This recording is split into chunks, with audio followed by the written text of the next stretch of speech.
चलो प्रेमियों, जल्दी चलो, सत्संग का समय हो गया।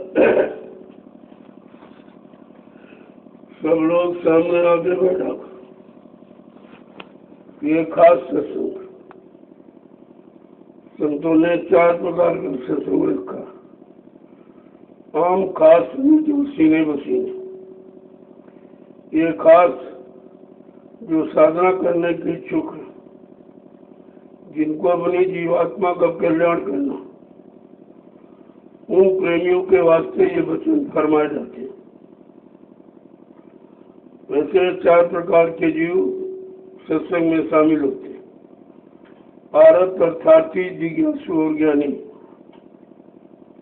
जो ज्ञानी है, आत्मज्ञानी, आत्मा का ज्ञान जिनको चाहिए, जिनको अपनी आत्मा को जगाना और परमात्मा के पास पहुंचाना और अपने सच्चे घर मंडल मुकाम को जाना है, उनके वास्ते ये वचन फरमाए जाते हैं।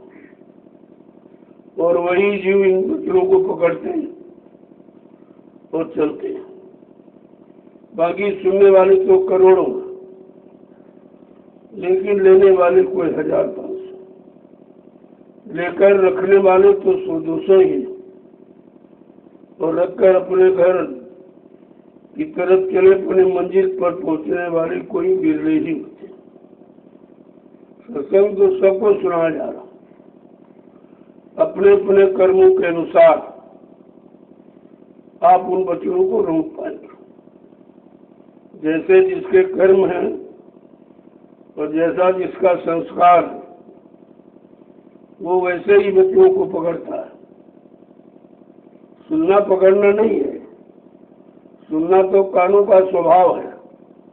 वो अच्छा बुरा कुछ भी को आप सुन लेंगे और सुन करके वो मन को पकड़ा देते।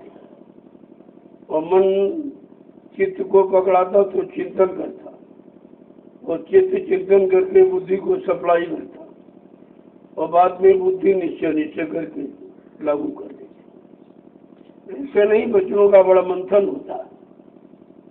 कानों का काम तो सुनने का, और सुन करके वो सप्लाई कर देते मन को, अपने बात नहीं रखते कुछ।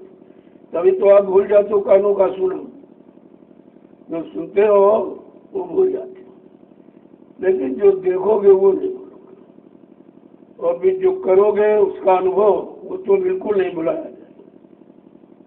इसलिए संत मत करने का विषय, ये कथनी का, पढ़ने का, सुनने का, रटने का, सुनाने का, भाषण का, स्पीच का ये विषय नहीं है।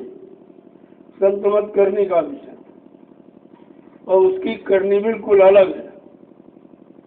संसार की करनी अलग है और अध्यात्म की करनी अलग है। मन बुद्धि चित्त की करनी अलग है और जीवात्मा की करनी सत्य है।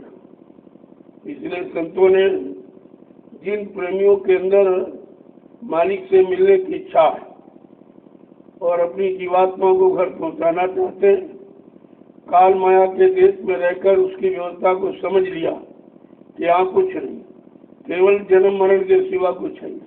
पैदा हो गए फिर मर गए, फिर पैदा हुए फिर मर गए, ये सिलसिला बहुत पुराना। इस जन्म मरण से छुटकारा कैसे मिलेगा? कौन दिलाएगा? कौन सी वो युक्ति है, कौन सी वो भक्ति है, कौन सी वो शक्ति है जिसके द्वारा मुक्ति मिले, यानी इससे हम मुक्त हो जाएं काल माया के देश से और अपने घर को पहुंचे। इसलिए ये खास सत्संग है प्रेम, ये सुनो और अपने अंदर उसको जगह दो। जब वचन तुम्हारे अंदर जगह बना लेंगे तो दूसरे को ठहरने नहीं देंगे। उन वचनों में इतनी कशिश है, इतना आकर्षण, मैग्नेटिक पावर है कि उसके आगे कोई टिक नहीं सकता। लेकिन जब वचनों को अंदर में जगह दो, तो पहले से तुम्हारा इतना मन भरा पड़ा, वहाँ जगह है ही नहीं। दुनिया भर का कूड़ा कचरा इकट्ठा किए बैठो, तो उसके इन वचनों के लिए जगह बनाओ, पहले स्थान बनाओ। तो धीरे धीरे धीरे धीरे अपनी एक कर्मों की दैनिक डायरी बनाओ, उसमें लिखो कि कितने हमारे अंदर यानी कमियां हैं, कितनी त्रुटियां हैं और कितनी अच्छाई है। तो धीरे धीरे एक एक त्रुटि कमी को हर सत्संग में निकालते रहो कि एक सत्संग मिलेगा उसमें एक कमी निकालूंगा, एक अच्छाई को मतलब यानी धारण करूँ। तो धीरे धीरे तुम्हारे अंदर इतने कर्म विकार नहीं है जितने आपको सत्संग मिलते। तो यार रोजी मिल आप, तो अगर यही आपकी प्रवृत्ति आदत बन जाए कि हमको एक गंदा कर्म निकालना है और एक अच्छा अपने अंदर लाना, तो धीरे धीरे धीरे ये गंदगी निकल जाएगी और अच्छाई बढ़ जाएगी। ऐसे लोगों ने पाया, एक बार की किसी ने 18-18, 20-20 घंटे भजन पर बैठे लेकिन मन नहीं रुका, 18 घंटे में घर चले गए। अगर 1 मिनट में रुक जाए तो 18 घंटे में खाए। यहाँ समय की उपस्थिति नहीं मानी जाती, कारगर उपस्थिति मानी जाती कि मान ली 1 घंटे आप बैठे, 1 घंटे में तुम्हारा मन कितना शांत रहा। चलो कुछ नहीं देखा, कुछ नहीं सुना, लेकिन जो पहले का भरा है वो निकला कि नहीं निकला, पहले उसको निकालो तब तो भरोगे। जब जगह नहीं तो आप भरोगे, ये सुनने से नहीं भरेगा। जब जगह होगी तो अपने आप धीरे से वो स्थान ग्रहण कर ले। एक बार अगर बच गया फिर निकलेगा। ये वचन ऐसे है, अगर एक बार आपके अंदर समा गए तो दूसरे को ये जगह ही नहीं देते, फिर इसके सामने कोई टिक ही नहीं सकता। ऐसे वचन महापुरुषों ने ये सब कुछ बना के रखा कलयुग के जीवों के लिए कि इनको देना है और इनसे करवाना है, और धीरे धीरे इनको माध्यम बना के इनका काम इन्हीं को समझाना और इन्हीं से कराना, फिर इन्हीं को उसका लाभ देना। ये व्यवस्था है, तो व्यवस्था को आपको समझना चाहिए। अब व्यवस्था यहाँ की तो बिगड़ गई, जब तक ये नहीं ठीक होगी तब तक तुम्हारा मन नहीं ठीक होगा, क्योंकि मन व्यवस्था में रहा और बनी व्यवस्था चाहता है। वो बिगड़ी व्यवस्था में तो 1 मिनट नहीं रहना चाहिए। बिगड़ी व्यवस्था में या जहाँ पर कोई परेशानी तकलीफ ये बिल्कुल पसंद नहीं करता, यही कमी है। और संत मत में ये सब धारण कराया जाता है। सबको समझ लो, अच्छाई को समझ लो, बुराई को समझ लो, और धीरे धीरे अच्छाई बुराई दोनों को छोड़ दो। जब आप जान जाओगे अच्छाई बुराई दोनों फंसने के कारण, तो दोनों को हटाना, लेकिन पहले बुराइयां हटाओ और बाद में अच्छाई हट जाएगी। तो धीरे धीरे धीरे ऐसे ही आप पाकिस्तान निर्मल पवित्र हो। और जब तक सफाई नहीं तब तक गंदगी में कोई बंदगी नहीं, कोई बंदगी गंदगी में स्वीकार नहीं होती। और जब गंदगी है तो जिंदगी खराब है। अगर बंदगी करना है तो गंदगी हटाना है, अपनी जिंदगी को पाक साफ निर्मल पवित्र बनाना है, एक नए मोड़ की तरफ चलाना। जो मोड़ आपने काल माया के इशारे पर बनाया, ये मोड़ था फंसाने वाला। इसने तुमको मोड़ दिया और तोड़ भी दिया, अब तुम इधर से निकल ही नहीं सकते, इतने ज्यादा फंस गए। तो कहते हैं इसको मोड़ो और इसको विषयों से तोड़ो, बनानी अलग करो, तब ये कहीं नाम योग की साधना में जुड़ेगा। ऐसे जुड़ने वाला नहीं है, आप कुछ कर ही नहीं सकते बिना दया के। करने की बात सोचो तो ऋषि मुनियों ने क्या नहीं किया, इतना परिश्रम किया, लेकिन वो परिश्रम सब बेकार था, क्योंकि उन्होंने शरीर को माध्यम बना के शरीर को गलाया, खराब किया, कमजोर किया। और जब साधन कमजोर हो जाएगा तो करेगा, ये तो साधन है, साधना का साधन ये शरीर है। इसीलिए महापुरुषों ने कहा अरे भाई इसको साधो, साधो माने रोको या साधो माने पकड़ो, दो अर्थ है इसके। अब क्या रोकना क्या पकड़ना है? कहा मन को रोकना है विषयों भोगों से, और शब्द को पकड़ना, जो ऊपर से शब्द आवाज तुम्हें घर पहुंचाने की आ रही उसको पकड़ो। ये आवाजें जो बाहर से आ रही ये सब बाहर में फंसाने वाली, जो सुनोगे उसी में फंस जाओगे, जो इन आंखों से देखोगे उसमें फंस जाओगे। क्योंकि ये आँख कान काल माया ने दो क्यों बनाए? अगर एक बनाता तो फिर कुछ नहीं। दो का मतलब दुविधा, दो का मतलब द्वंद्व यानी झगड़ा। जहाँ दो है वही झगड़ा, अकेला क्या लड़ेगा?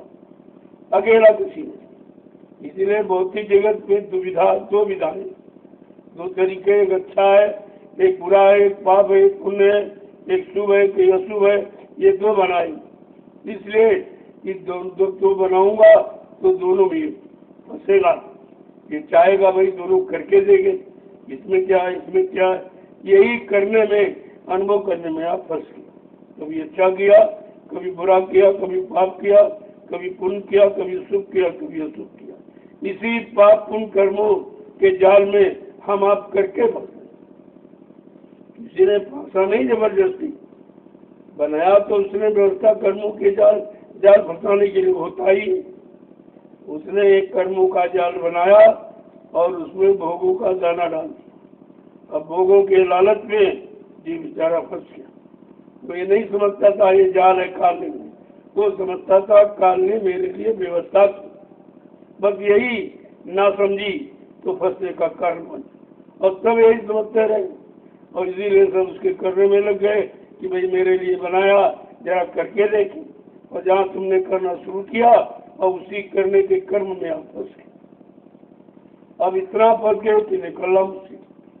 बीच में किसी ने आपको बताया नहीं कि आप फंस रहे हो, उधर मत जाना, उधर मत जाओ, वो फंसने के जाल है, उसने जाल बनाया जीवों को बचाने के लिए, ये किसी ने आपको बताया।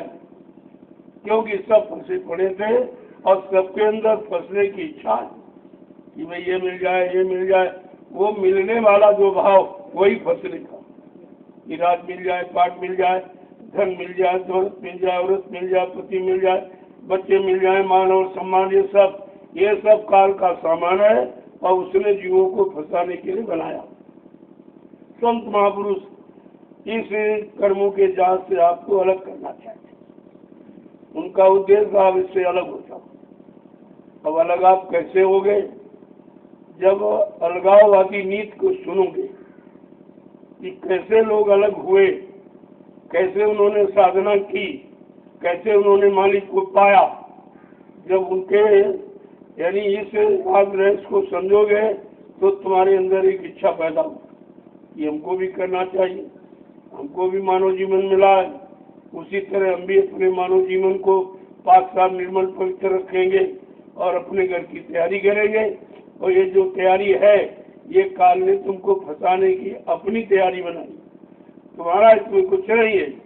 इसलिए तुम्हारा अगर होता तो तुम लेके जाते, कोई लेके गया और जो गया उसने बताया भी नहीं। आप अगर तुम्हारा होता तो जरूर बताता कि मैं फला लोग के जा रहा हूँ, फला मंडल मुकाम को जा रहा हूँ, किसी ने नहीं बताया और चले गया।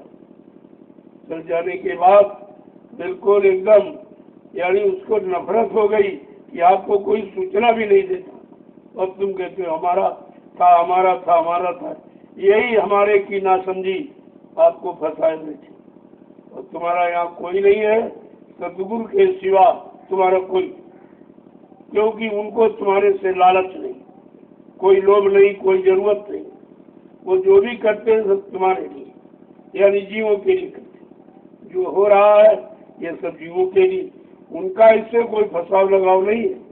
वो बिल्कुल अलग खड़े हैं लेकिन व्यवस्था सब जानते हैं, क्योंकि जो निकला हुआ वो आपको निकालेगा, जो पहुंचा हुआ वही आपको पहुंचाएगा। जिसने मालिक का दर्शन दीदार किया वो कराएगा। ये पढ़ने पढ़ाने वाले ये नहीं करा सकते, इन्होंने देखा ही। जो भौतिक जगत में आप देख रहे हो ये भी आपने कुछ नहीं देखा। जो पूजा पाठ आपको सिखाई गई उसमें आपने किसी को देखा ही नहीं। जिसकी पूजा करते उसको तो आपने नहीं देखा, वो भी आपको नहीं मिला। इसका मतलब ये पूजा का विधान उससे मिलने का नहीं। यही महापुरुषों ने कहा, अरे भाई तुम शरीर और इंद्रियों से कोई पूजा पाठ करोगे उससे जीवात्मा का कोई भी काम हल नहीं हो। वो बिल्कुल अलग चला, शरीर में रहते हुए शरीर के नाके पर बैठे, ये अलग, ये कर्मों से अलग नाता।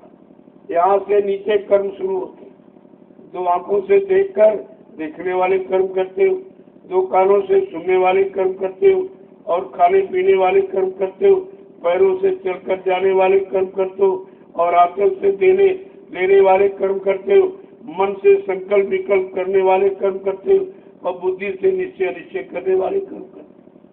ये आपकी कर्म प्रणाली है। तो ये तो जो भी कर्म किए या कर रहे हो ये तुम्हारे हित में नहीं। ये बात समझना बड़ा मुश्किल है, क्योंकि बहुत दिनों से आप अपना समझ के कर लो और ये अपनापन तुम्हारे में समा गया और तुम उनमें समा गए हो। जब दोनों एक दूसरे में लय और विलय हो गए तब तुम कैसे अपने आप को अलग करो। जैसे उदाहरण के लिए अगर चीनी को पानी में घोल दो तो चीनी फिर आप नहीं निकाल सकते। हाँ, निकालने का तरीका है कि पानी को सुखा दो, तो अग्नि का सहारा ले दो, अग्नि से पानी को जला दिया और चीनी फिर अपने रूप में आ जाती। ऐसे हमें आपको इस मन को निकालना है इधर से और उधर पहुंचाना है। इस काम के लिए कितना बड़ा प्रयास किया जाता है। ये जमीन खरीद ली, वो जमीन ले ली, वो जमीन ले ली, ये सब क्या है? जमीन हमारा आधार है, बगैर जमीन के तो आप रह नहीं सकते। जमीन पर पैदा हुए हो, जमीन पर जियोगे और जमीन पर मर के चले जाओ, लेकिन जमीन छूटेगी नहीं। इसका मतलब हम सब जीवों का पक्का आधार है भूमि। भूमि पक्का आधार। अब ये है कि भूमि किस लिए ली जा रही, किस काम के लिए ले जा रही। कोई खेती के लिए, कोई अपने निजी स्वास्थ्य लोभ लालच के लिए, कहते नहीं, जीवों को इकट्ठा करने। अगर सारा गुरु परिवार आ जाए तो तुम्हारे पास जमीन अभी नहीं थी। 45 करोड़ का गुरु परिवार तो आपको मालूम ही है, और अभी तो ये एक बूंद भी नहीं आया। जब एक बूंद नहीं आया तब तो आपके पास जगह नहीं।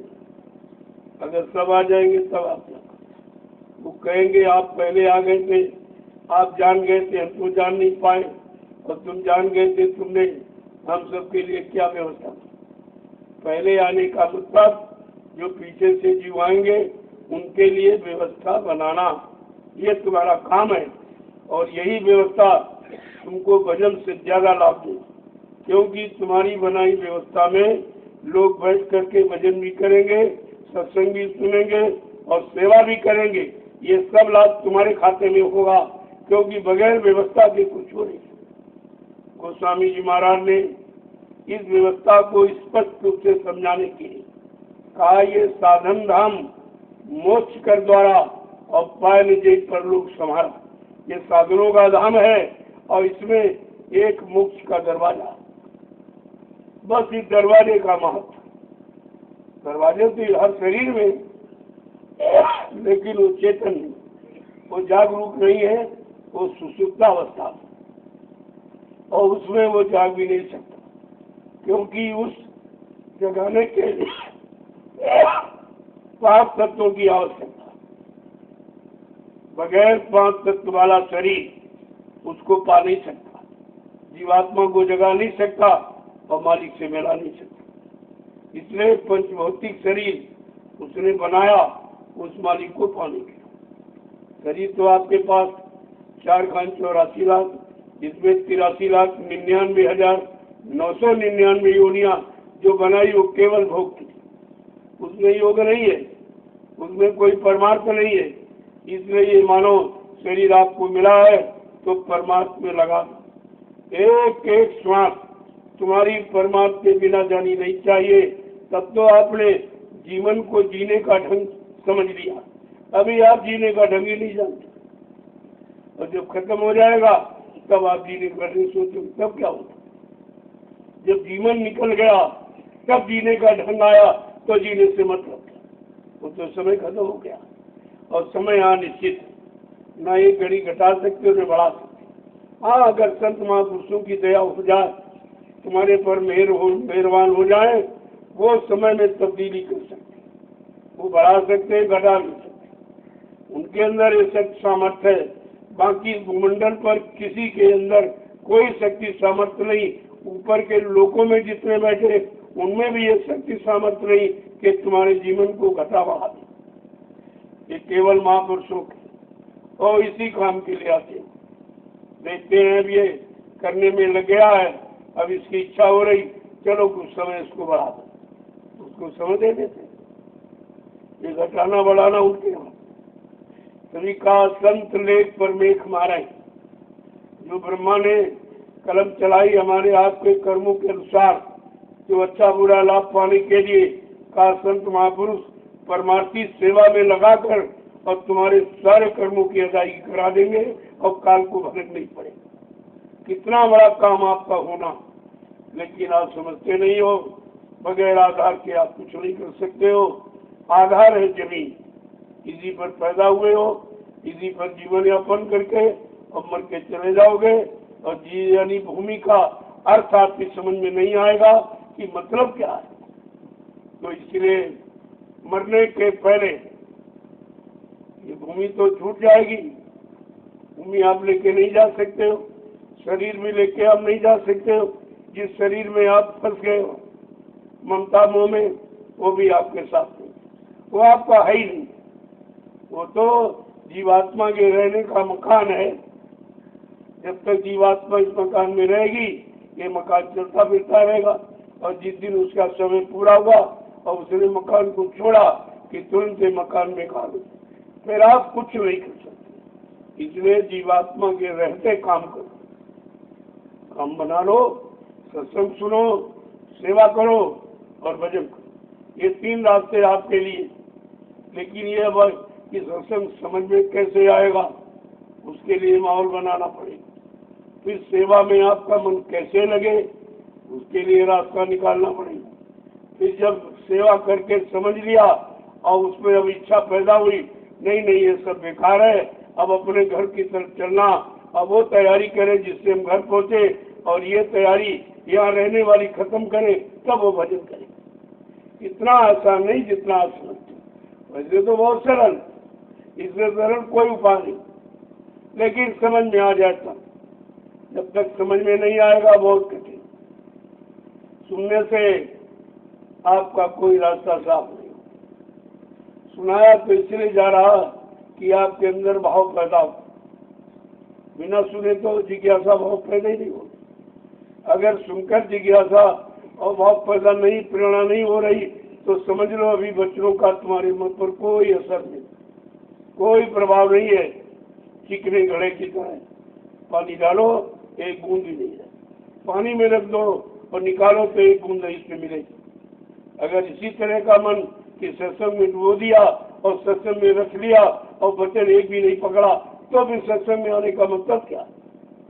ये शरीर की उपस्थिति नहीं मानी जाएगी, मन की उपस्थिति। शरीर से तो आप आगे बैठे हो, लेकिन मन बैठा कि नहीं बैठा। तुम यहाँ बैठे हो, मन निकल गया, तो तुम्हारे बैठने का मतलब, बैठने की मजदूरी नहीं मिलेगी। मजदूरी है काम करने की, चाहे इधर समझ लो चाहे उधर समझ। भले आप 1 मिनट बैठो, लेकिन उस एक मिनट में कहते हैं कि हमारे सिवा और कोई याद नहीं आना चाहिए। तब तो आपने सुमिरन के भाव से समय दिया। सुमिरन का मतलब है रूप को देखना, याद करना, नाम लेना, रूप को याद करना का ये सुमिरन हो। अब नाम को लिया और रूप को याद किए नहीं। नाम तुमने जवान से लिया नहीं, मन से कहो, मन तू भजे गुरु का नाम, ऐ मन तू अब इस नाम को भज। जब तू नाम में लग जाएगा तो ये सारे काम वो बंद कर देगा। लेकिन पहले उसको नाम तो पकड़ाओ, और नाम आप पकड़ाते नहीं। जवान को पकड़ाया, जवान से उच्चारण किया और मन खाली बैठा। जब उसको कोई काम नहीं तो भग जाएगा, वो निकल जाएगा। इसलिए शैतान मन को काम दो। कौन सा काम? परमार्थी को। ये काम दोगे तो फंसेगा, इसमें लाभ मिलेगा, मान मिलेगा, सम्मान मिलेगा, सामान मिलेगा, तो इससे फंस जाएगा। और जो परमार्थी सेवा उसमें आपका कोई स्वार्थ नहीं। इतनी मिट्टी आपने डाली, मिट्टी से कितना बड़ा काम आपका हुआ, आपको तो दिखाई नहीं दिया, लेकिन बहुत ज्यादा काम है। ये मिट्टी नहीं है, एक दिन शरीर भी मिट्टी हो जाए। तो शरीर को मिट्टी में मिलने से पहले अगर मिट्टी से ही हमारा काम हो जाए तो इससे सरल कौन सा होगा। इसलिए मिट्टी खरीदो और मिट्टी ढो अपने सर पर। जो कर्मों का तुमने यानी गट्ठर बांध के रखा, वो कोई उतारने वाला नहीं है, वो बगैर परमात्मा सेवा के उतर नहीं सकता। तब ये व्यवस्था आपके लिए बनाई, और ये व्यवस्था और कहीं नहीं। अन्यत्र आप कहीं चले जाओ पूरे विश्व में, लेकिन ये व्यवस्था कहीं नहीं, क्योंकि इस व्यवस्था के बारे में जानकारी है। ये परमार्थ शब्द क्या है, परमार्थी डगर क्या, सबसे तो आप रोज हो तमाम सड़कें तमाम रास्ते, लेकिन ये परमार्थी रास्ते नहीं है। ये सड़क तुम्हारे घर की तरफ नहीं जाती, ये तो संसार में चक्कर लगा देगी। घूमते रहो चलते रहो, घूमते रहो चलते रहो, फंसते रहो फंसते रहो फंसते रहो। ये तो रास्ते इस संसार में फंसाने के लिए तुम्हारा रास्ता अलग है, वो है सूरत शब्द योग। उन्होंने बिल्कुल नाम ही अलग कर। ये नाम योग, ये रूप योग और कर्म योग, ये स्वार्थ योग नहीं है, ये नाम योग है।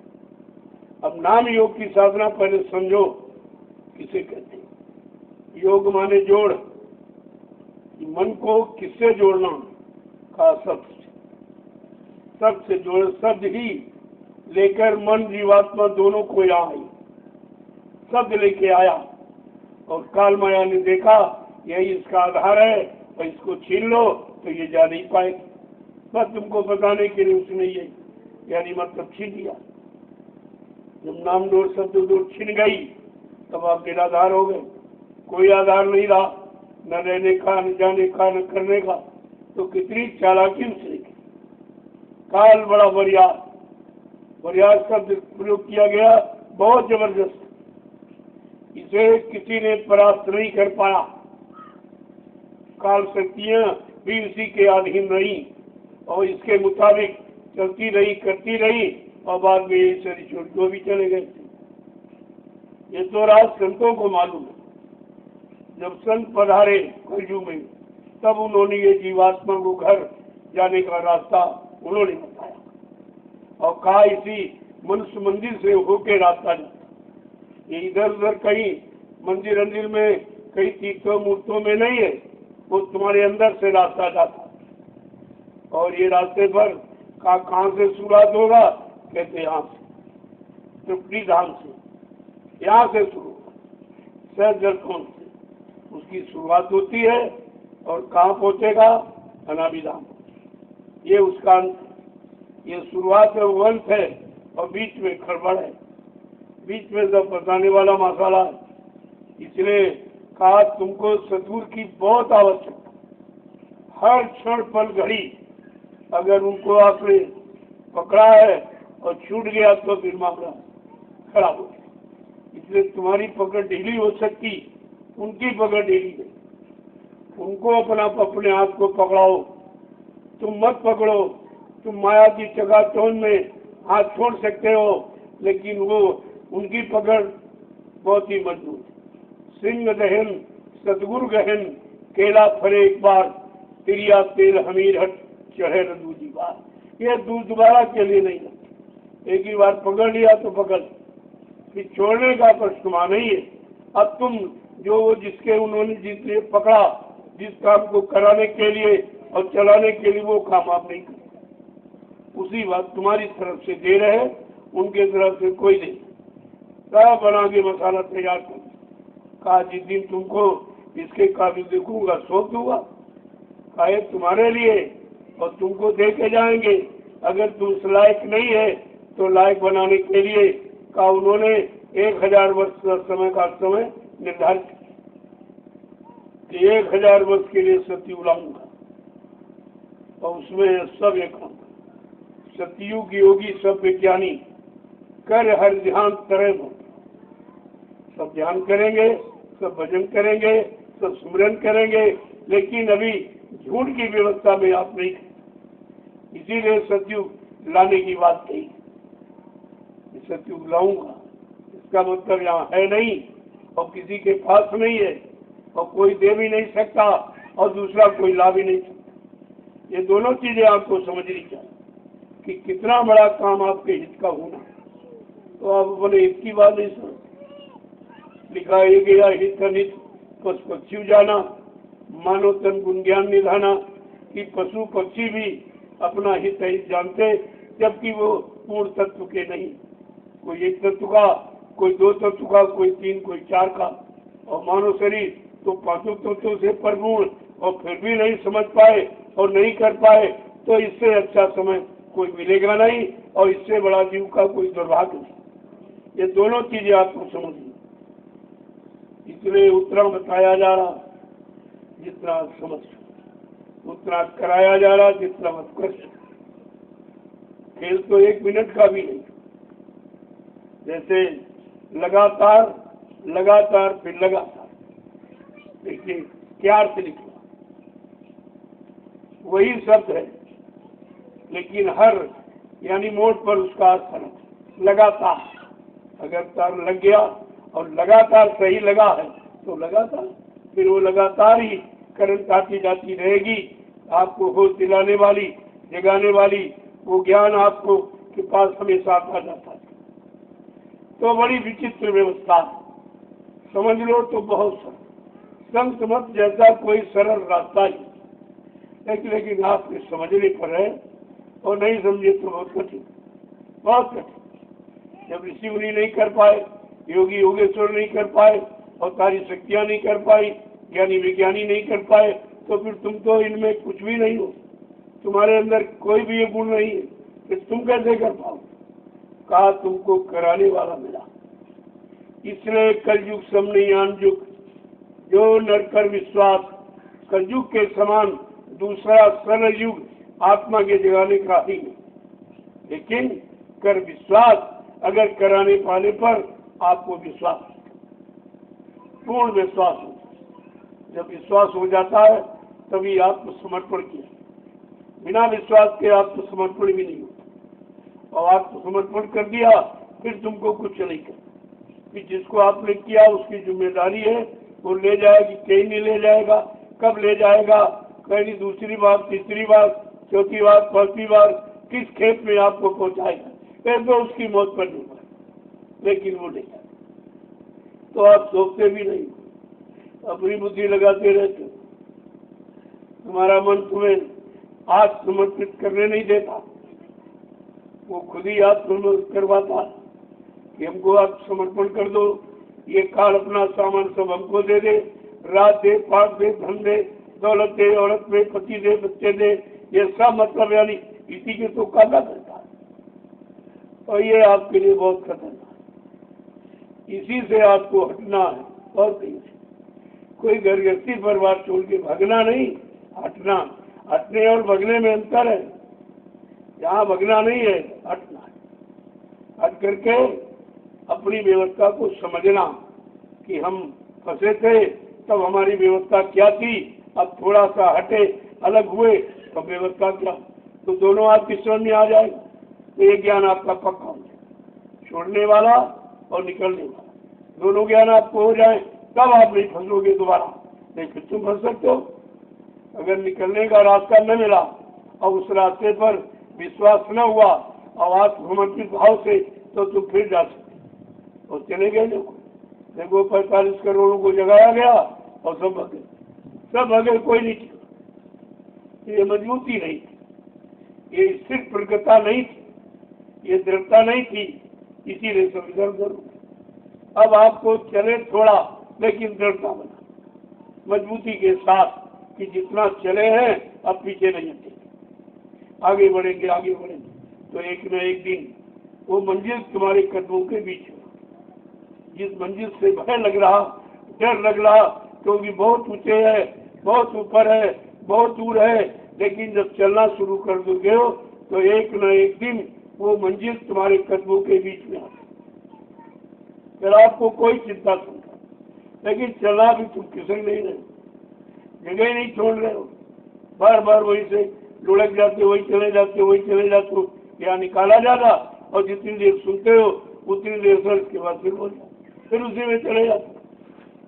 तो तुमको अपनी मजबूती बना, दूसरे की मजबूती से तुम्हारा काम नहीं, तुम्हें अपनी मजबूती बनाना, अपने मन को स्थिर प्रज्ञ बनाना है, और दृढ़ता इसमें पैदा करनी है। यानी मतलब जब समझ लिया तब फिर उधर नहीं जाए। तो ये उधर चलेगा, ये समझना नहीं था, केवल सुनना मात्र। जिसे समझ लोगे तो फिर तो पक्का विश्वास होगा। इसीलिए सत्संग का नाम दूसरा समझौती, ये समझाने के लिए कहा जाता। ये भाषण की प्रवचन, ये गाना बजाना मनोरंजन से करोड़ों को दूर है सत्संग, और ये कभी रहा नहीं। 3 युग निकल गए, सत्संग नहीं मिला, क्योंकि सत्संग वो संतों का विषय है, वो संतों के वचन है, संतों का कर्तव्य है। जब संत थे ही नहीं तो ये बताता कौन था, और जब आए बताने तो तुम्हारी समझ में नहीं आया। कोई अपनी दुनियावी बुद्धि में उनको तोड़ने लगते, तुम महात्माओं को समझने की कोशिश कर। अरे अपने मन को तो समझा नहीं पाए, अपने को समझ पाए, तुम उनको समझना चाहते जिनको कोई नहीं समझ पाया। न ईश्वर, न ब्रह्म, न पार ब्रह्म, न महाकाल, ये कोई उनको नहीं समझ पाए, तो तुम कैसे समझ लो। इसलिए अपने को समझने में समय लगाओ, उनको मत समझो। वो कब क्या करने लगेंगे, कब किधर जाने लगेंगे, कब किधर तुमको ले जाए, ये तो उनकी मौज मर्जी है। जो जितने चक्कर आप पे लगाएंगे उतने चक्कर काल माया के समाप्त हो रहे। इस चक्करों से भी आपका काम, इधर चलो उधर चलो, वहाँ चलो वहाँ चलो, ये उठाओ उठाओ वो उठाओ, ये सब किस लिए कराया जा रहा कि तुम्हारे अंदर वैराग और विरक्ति पैदा हो जाए कि हमारा कुछ नहीं, चलना है कल चलना चल, और रुकना है कैसे रुके, कहा ठहरना है कि हाँ ठहर, कहते नहीं फिर चलो। तो तुम्हारी तुम बनाई व्यवस्था में तो कभी निकल ही नहीं सकते, और जहाँ जाते वहाँ व्यवस्था बनाने लगते या व्यवस्था की मांग करने लगते, तो क्या फिर फंसना आपको, निकलना नहीं है। तो निकलने का भी भाव ही कौन, और बिना भाव के भक्ति होती है, बगैर भक्ति के शक्ति मिलती है, और बगैर शक्ति के मुक्ति होती नहीं। ये सब जानकारी आपको रखनी चाहिए। जय गुरुदेव, जय गुरुदेव, जय गुरुदेव, जय गुरुदेव नाम किसका, जय गुरुदेव नाम किसका, जय गुरुदेव नाम किसका, प्रभु का प्यारा नाम। आज ये प्रातःकालीन दयाल बाग में लघु सत्संग में सम्मिलित होने वाले समस्त प्रेमीजनों, बहुत बड़ा सौभाग्य जब जीव का जब था कोई अच्छा कर्म आपका किया हुआ सामने आ गया, वो कर्म आपको घसीट के आने आया, क्योंकि उस कर्मों का परिणाम यही कि पुण्य पुंज बिन मिले न संता, और संत बिना सूझे नहीं पंथा। बगैर पुण्य कर्मों के संत महात्मा मिलते ही। ये पुण्य कर्म आपको क्यों सिखाए गए, लेकिन सिखाए गए और आपने उनका अर्थ नहीं समझा, इनका मतलब क्या, इनसे मिलेगा क्या, ये क्यों कराए जाते, क्यों सिखाए जाते। कहते हैं इनसे तुम्हें महात्माओं की पहचान, बिना पुण्य कर्मों के महात्मा मिलते ही नहीं, और बिना उनके मिले जीवात्माओं का कल्याण हो ही नहीं सकता। ये दोनों चीजें निश्चय। तो कहा कि वो मिल तो गए, लेकिन तुम नहीं उनसे मिले, वो तो तुमसे मिलने के लिए आए, तुमने बुलाया नहीं था, ना तुमने कोई डिमांड मांगी थी, वो अपनी इच्छा से आए। वो किसी के बुलाने में, किसी के पठाने में नहीं, अपनी इच्छा से। और किसके लिए आए, जीवात्मा का काम करने, जिनका काम किसी ने नहीं किया। यहाँ सब मन इंद्रियों की दास्ता और गुलामी करते रहे, लेकिन जीवात्मा का, क्योंकि मालूम ही नहीं था, जीवात्मा के विषय में तो जानकारी नहीं थी। ये जीवात्मा क्या है, कहाँ से आई और क्यों आई, इसका मतलब क्या है, किसने फंसा लिया और किसमें फंसा लिया, और उनसे कौन निकालेगा, कौन छुटकारा दिलाएगा, ये सब जानकारी का नाम है सत्य संग। जब सत्य का संग कर लोगे तो ये काल माया ने जो झूठ का ये मसाला बनाया आपको फंसाने के लिए, आप उससे निकल जाओ। लेकिन सत्संग नहीं सुनोगे, नहीं समझोगे, नहीं करोगे तो अभी नहीं निकल। इतनी मजबूत उसकी व्यवस्था है। जब वो ऋषि मुनि हजारों वर्ष जंगलों, इसी जंगल, ये सब नैमिषारण्य जंगल, इसी जंगल में, क्योंकि जब 88,000 ऋषि थे तो उनके लिए इतनी बड़ी संख्या कोई एक जगह थोड़ी ना, उस हिसाब से जगह चाहिए। ये पूरा नैमिष ये ऋषि मुनियों की तपोभूमि है, यहाँ उन्होंने तपस्या की और उसी भूमि पर आपको लाया गया। भूमि तो बहुत थी, मथुरा में आपको ले जाया गया, लेकिन कभी ये नहीं कहा कि मथुरा तपोभूमि, ये कभी नहीं कहा वहाँ कि ये भूमि 88,000 ऋषियों की, यहीं से सत्यु के अंकुर निकलेंगे, ये कभी नहीं कहा। ये वहाँ का काम नहीं है, ये तो जहाँ का काम है वहाँ आपको ले जाया जाएगा, वहीं आपसे कराया जाएगा। वहाँ तो ये कुछ हो नहीं सकता, क्योंकि धीरे धीरे मधुबन बस्ती में परिवर्तित, तो सब बस्ती। पहले तो मधुबन था, वो काल शक्ति का लीला क्रीड़ा केंद्र था, वहीं उन्होंने लीला की, यानी लोगों को फंसाने के लिए, लोगों को बहकाने के लिए, लोगों को भरवाने के लिए। ये सब तुम्हारे साथ इसीलिए लगे कि किसी तरह से ये जाने न पाए। वैसे ये सब तुम्हारे दुश्मन ही, जो तुमको सही सच्चे रास्ते पर न चलने दे, न चलने का रास्ते की जानकारी करने दे, और फंसा के रखे, इतने बड़ा दुश्मन को, और तुम उसी की पूजा करते। उसने अपनी पूजा भी कराई तुमसे, तुमको परेशान भी किया और तुमको फंसाया भी, और घर से, घर के मालिक से जुदा किया और अपनी पूजा भी करा। और लोग बड़े हंसी खुशी से उसकी पूजा, काल, ये काल की पूजा। चाहे पूजा करो, कुछ भी करो, काल तुम्हारा हो नहीं सकता, काल तुम्हारे पर दया कर नहीं सकता, काल तुमको निकाल नहीं सकता, और काल खुद ही वहां नहीं जा सकता। उसके लिए तो हिदायत है कि तू उधर नहीं जाएगा, मालिक से तू कभी नहीं मिल पाएगा, यही श्राप। तो बेचारा श्राप, बस वो तो फंसा पड़ा हुआ, तो तुम्हें कैसे निकलने देगा? तो उसने तुम सबको फंसाने के लिए विचार बना दिया, जिसको तुम कहते हो लाभ, कि लाभ मिल रहा है, हमारी व्यवस्था है, ये हमारी रहने की व्यवस्था है। अरे तुम रहने की व्यवस्था करने आए हो कि यहाँ से चलने की व्यवस्था है? और सब रहने की व्यवस्था बना, मकान बनाया रहने के लिए, जमीन बनाई रहने के लिए, पद पत्नी बाल बच्चे बनाए रहने के लिए, मान और सम्मान और सामान ये सब इकट्ठा किया रहने की।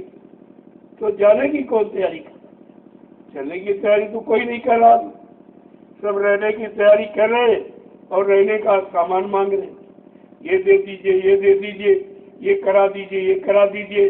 अब वो भूल गए जो तुम मांग रहे हो वो सामान तुम्हारा, जो पहले मांगा उसी से परेशान हो, और मांग लोगे और परेशान और फंस जाओ। अरे भाई, दर्द के लिए एक ही थोड़ा काफी है, और तुम 10-20 थोड़े मांग लोगे तो रात को सो पाओगे?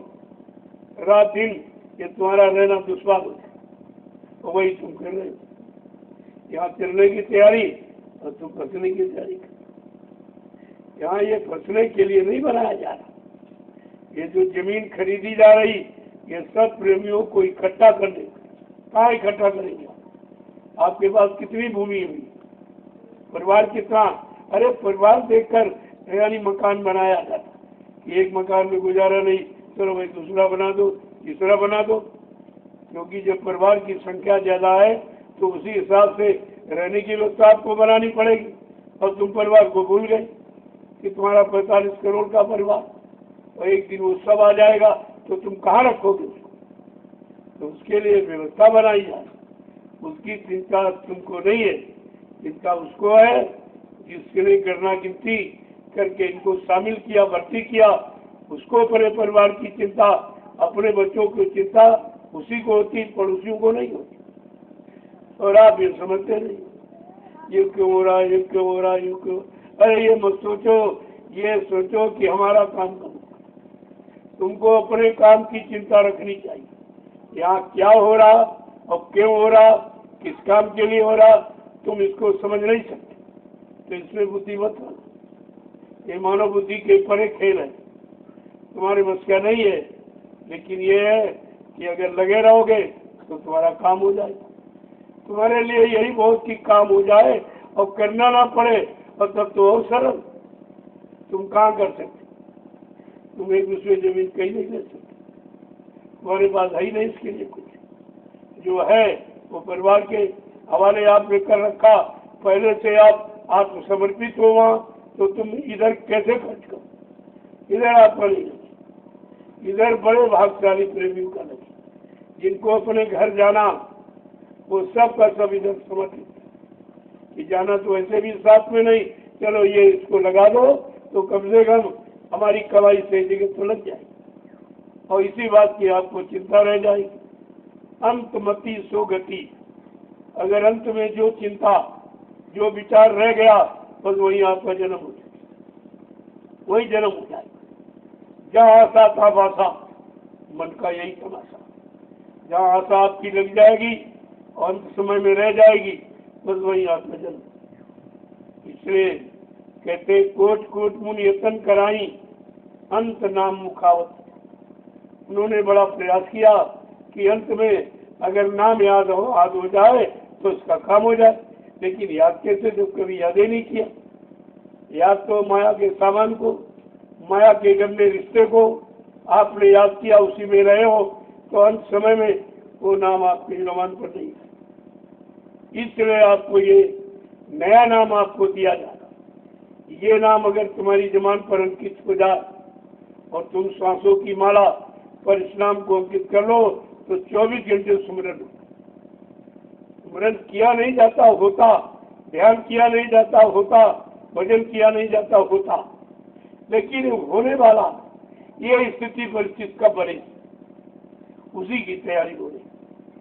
अभी आपको चिंता है भी रहेंगे कहाँ, खाएंगे कहाँ, रिश्ते नाते कैसे बनाएंगे, पैसा नहीं, बेटी और बेटा का ब्याह शादी कैसे करेंगे, इनको कैसे पढ़ाई लिखाएंगे, कैसे नौकरी धंधा इनको दिला पाएंगे।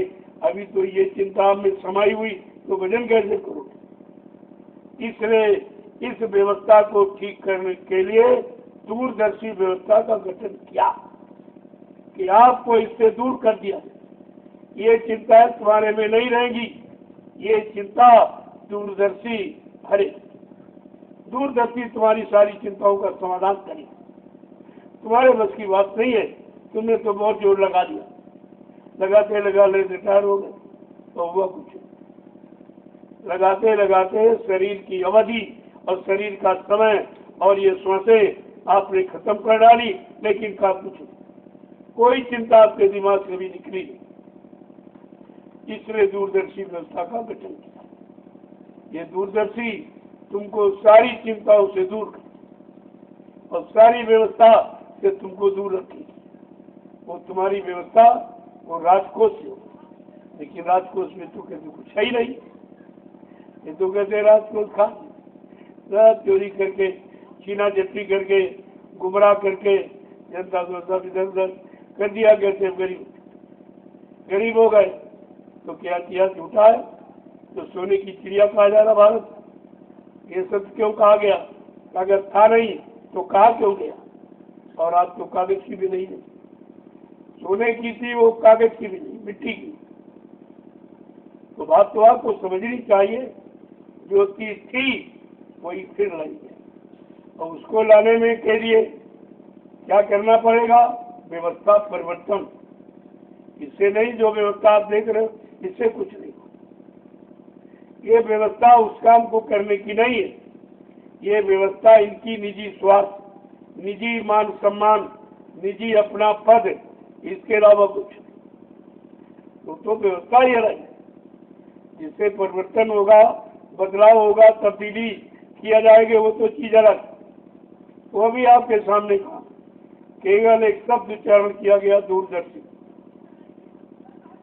जो दूर तक देख रही है, दूर तक समझ रही है, दूर तक सोच विचार रही, और सब यानी दुखों को दूर करने की जिसके पास व्यवस्था है उसको कहते हैं दूरदर्शी। अभी दूरदर्शी का अर्थ ही लोग नहीं, क्योंकि ये आध्यात्मिक है, ये भौतिक नहीं है। 4 आने व्यवस्था है और 12 आने अध्यात्म। अभी लोग न 4 आने समझे न 12 आने, क्योंकि इससे दूरदर्शी से दूर खड़े, आज तक उसका प्रचार नहीं करा रहे। जबकि सही स्थिति में अगर देखा जाए तो दूरदर्शी भारत की राष्ट्रीय पार्टी, राष्ट्रीय संगठन केवल दूरदर्शी और किसको, इतना मेंबर लिखित में किसी का, और 5-6 प्रांतों से मान्यता प्राप्त। ऐसा नहीं है, व्यवस्था बना के रखी नहीं। 6 प्रांतों से मान्यता प्राप्त ये दूरदर्शी संगठन जो आपके लिए महात्माओं ने तैयार किया, इससे देश में सुख शांति आएगी, एकदम सतयुग जैसा माहौल वातावरण बन जाएगा। लेकिन अभी तो ये सब डर रहे, प्रचारे नहीं, कोई नहीं बता रहा कि राष्ट्रीय पार्टी कौन है, राष्ट्रीय संगठन कौन है। देश को संगठित करने के लिए और सबके संगठन को मजबूत करने के लिए, चाहे परिवार का हो, चाहे समाज का हो, चाहे देश दुनिया का हो, सब संगठनों को मजबूत करेगी। ऐसा संगठन है जिसका नाम दूरदर्शी, और सुनकर भी लोग अर्थ नहीं निकाल पाए। इतना बड़ा कोई विद्वान नहीं जानता जो महात्माओं के शब्द का अर्थ निकाले, तो शब्द ही अलग है। इसलिए आपको ये सब समझना चाहिए। समझ लोगे जल्दी काम आसान हो जाएगा, नहीं समझोगे तो कुछ नहीं मिलेगा, आपका भी आना जाना बेकार हो जाएगा। इसलिए आओ तो कुछ करने के लिए, कुछ सेवा करके जाओ, और जो तुम्हारे हाथ को लगने वाला नहीं है, अरे सेवा ही कर लो, इसमें कौन सा रुपया पैसा खर्च करना। और जहाँ रुपया पैसा खर्च करके जो चीज नहीं पाई जा सकती वो सेवा से आपको मिलेगी। इतना बड़ा उसका लक्ष्य उद्देश्य है।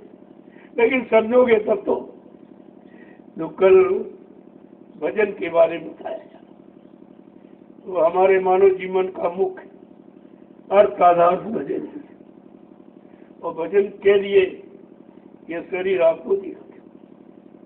अगर बाल बच्चे पैदा कराने होते, भोगों में फंसाना होता और सांसारिक भौतिक लाभ दिलाना होता, तो उसके बाद 83,99,999 शरीर है, उन्हीं में आपको दे देता। खूब कमाओ, खूब कमाओ, खूब कमाओ, खूब फंसो, खूब रो, खूब चिल्लाओ, उसके लिए काफी था। लेकिन ये अवसर जो मिला रोना धोना खत्म करने की, एक बार कर लिया तो हमेशा का रोना धोना समाप्त हो जाए। न कभी आना है, न कभी फंसना है, न कभी रोना, कुछ भी आपको नहीं करना। लेकिन समझ लोगे सब तो कहा, अगर प्रसन्न चित्त रहना चाहते हो कि हमेशा प्रसन्न चित्त रहे, हमेशा चिंता रहित रहे, तो आपको एक ही काम है, भजन, यानी भगो। यहाँ से भगो और दूसरा भजन माने अभ्यास करो।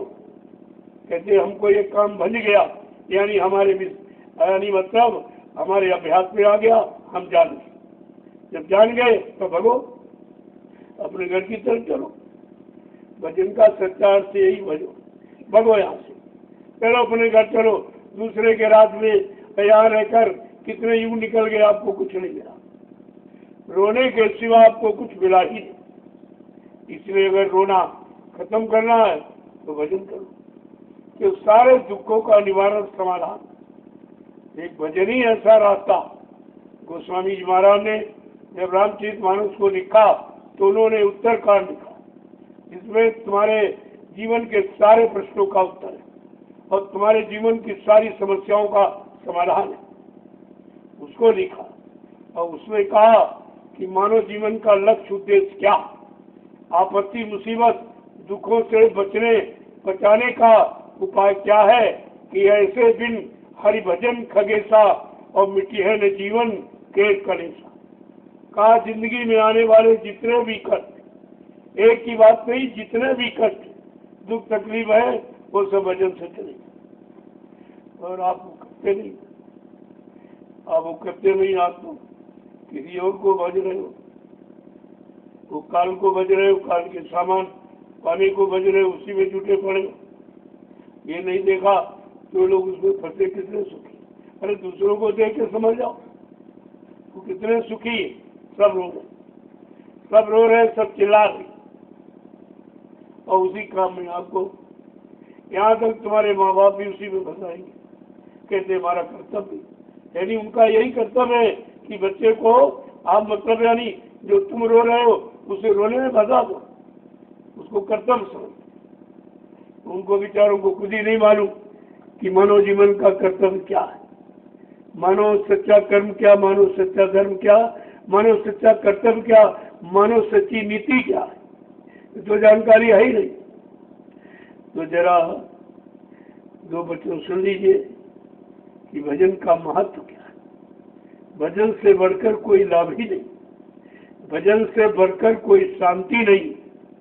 अगर जीवन में शांति चाहते हो, सुख चाहते हो, हमेशा प्रसन्नचित्त रहना चाहते हो तो भजन करो, कोई काम इसके अलावा नहीं। तो कल आपको बताया था, कुछ रह गया था, जरा उसको सुन लीजिए तो तुम्हारी समझ में सब आ जाए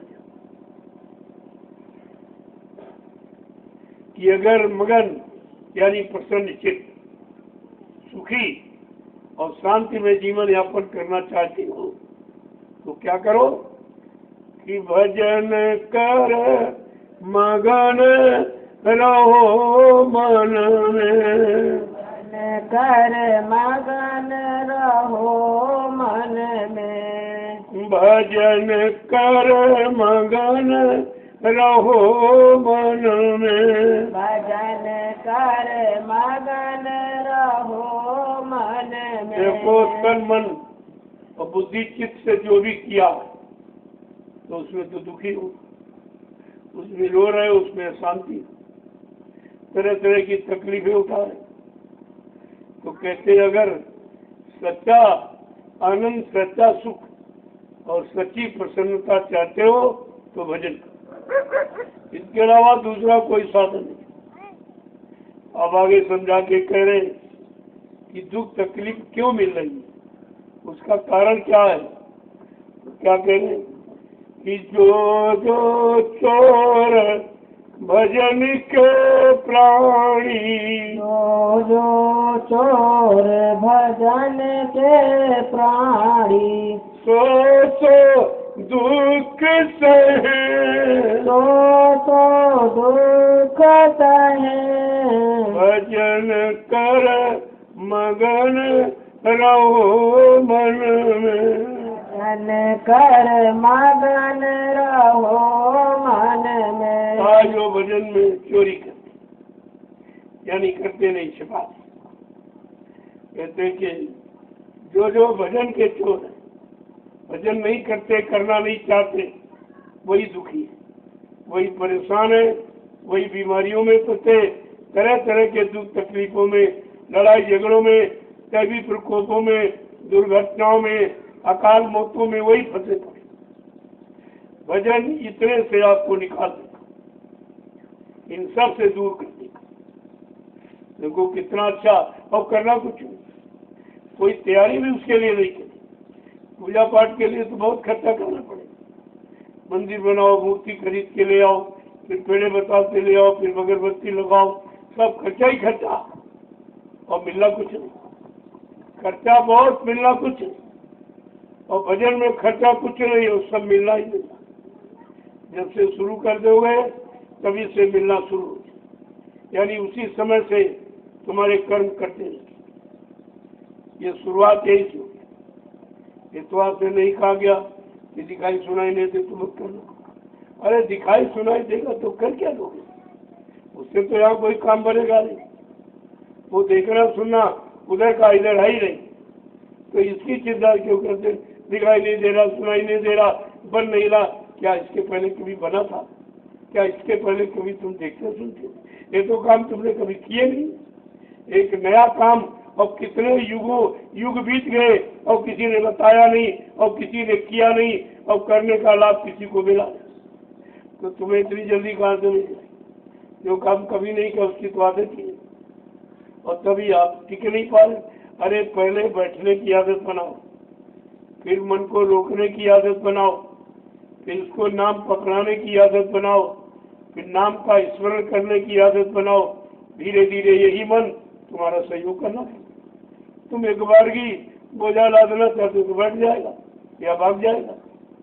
ये बोझा उसके बस का नहीं है, क्योंकि उसमें बड़ा वैराग है, बड़ा त्याग है। हर चीज से मन को हटाना पड़ेगा, मन को मारना पड़ेगा। खाने का, पीने का, रहने का, देखने का, सुनने का, ये सब खत्म करना। इधर से उधर जाने के लिए इधर की सारी व्यवस्था आपको समझ करके छोड़नी, तब कहीं कुछ होगा, ऐसे नहीं कुछ होगा। कहते जो भजन नहीं करते वही क्या उनको यहाँ मिल रहा, कौन इनको धक्के मार रहे हैं कि काम क्रोध के धक्के खावे, काम क्रोध के धक्के खावे, लोभ नदी में डूब मरे, लोभ नदी में डूब मरे, भजन कर मगन रहो मन में, भजन कर मगन रहो मन में। कहते आलस नींद सतावे उनको आलस, तंद्रा, निद्रा, उंघाई, जमुहाई, ये काल का सामान है। ये भेजता भजन के वक्त ताकि ये भजन कर न पाए, नाम की कमाई कर न पावे, ये सतगुरु के आदेश को मान न पावे, वचन इसको भुला दो ताकि कुछ कर न पावे। अगर ये सब जाग गए और सब जीवात्माएं निकल गई तो हमारा देश खाली हो जाए। उसको अपना देश चलाने की इतनी बड़ी चिंता, लेकिन दयाल जो आया है उसने ये पहली बार संकल्प लिया कि अगर काल को चिंता फंसाने की है तो दयाल को उससे 1000 गुना चिंता अपने जीवों को निकालने की। ये दोनों की होड़ है। अब काल दयाल की होड़ में तुम किधर, तुम्हारा पक्ष क्या निर्णय आपने लिया कि काल की पारी में खड़े हो कि दयाल की पारी, काल का काम कर रहे हो कि दयाल का, काल के सामान को इकट्ठा कर रहे हो कि काल के सामान को छोड़कर और दयाल का सामान यानी नाम की कमाई करके अपने घर जाने की तैयारी कर रहे हो। ये तो आपको सब समझना पड़ेगा, बिना इसके कुछ नहीं होगा।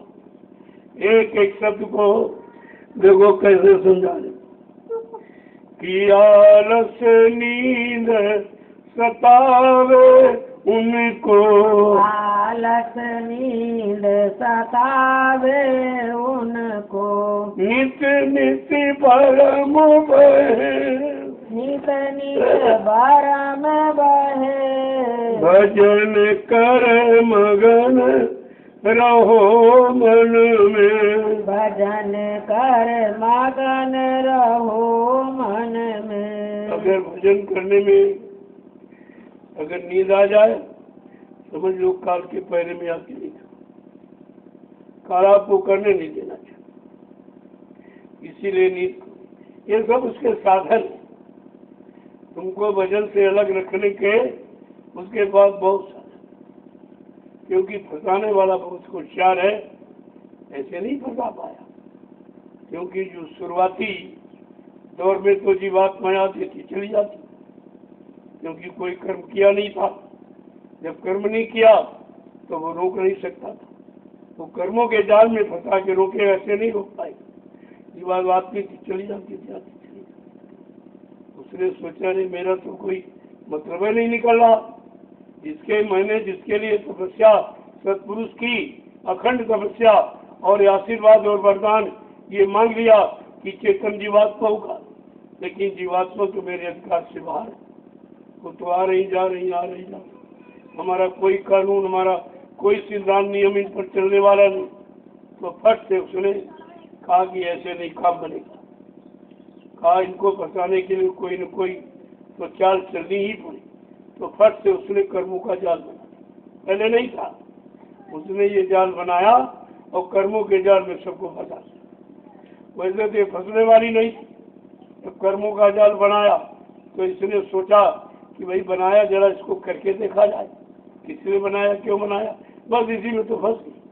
इसी करने कराने में तुमने अच्छा भी किया, बुरा भी किया, और पाप भी किया और पुण्य भी किया।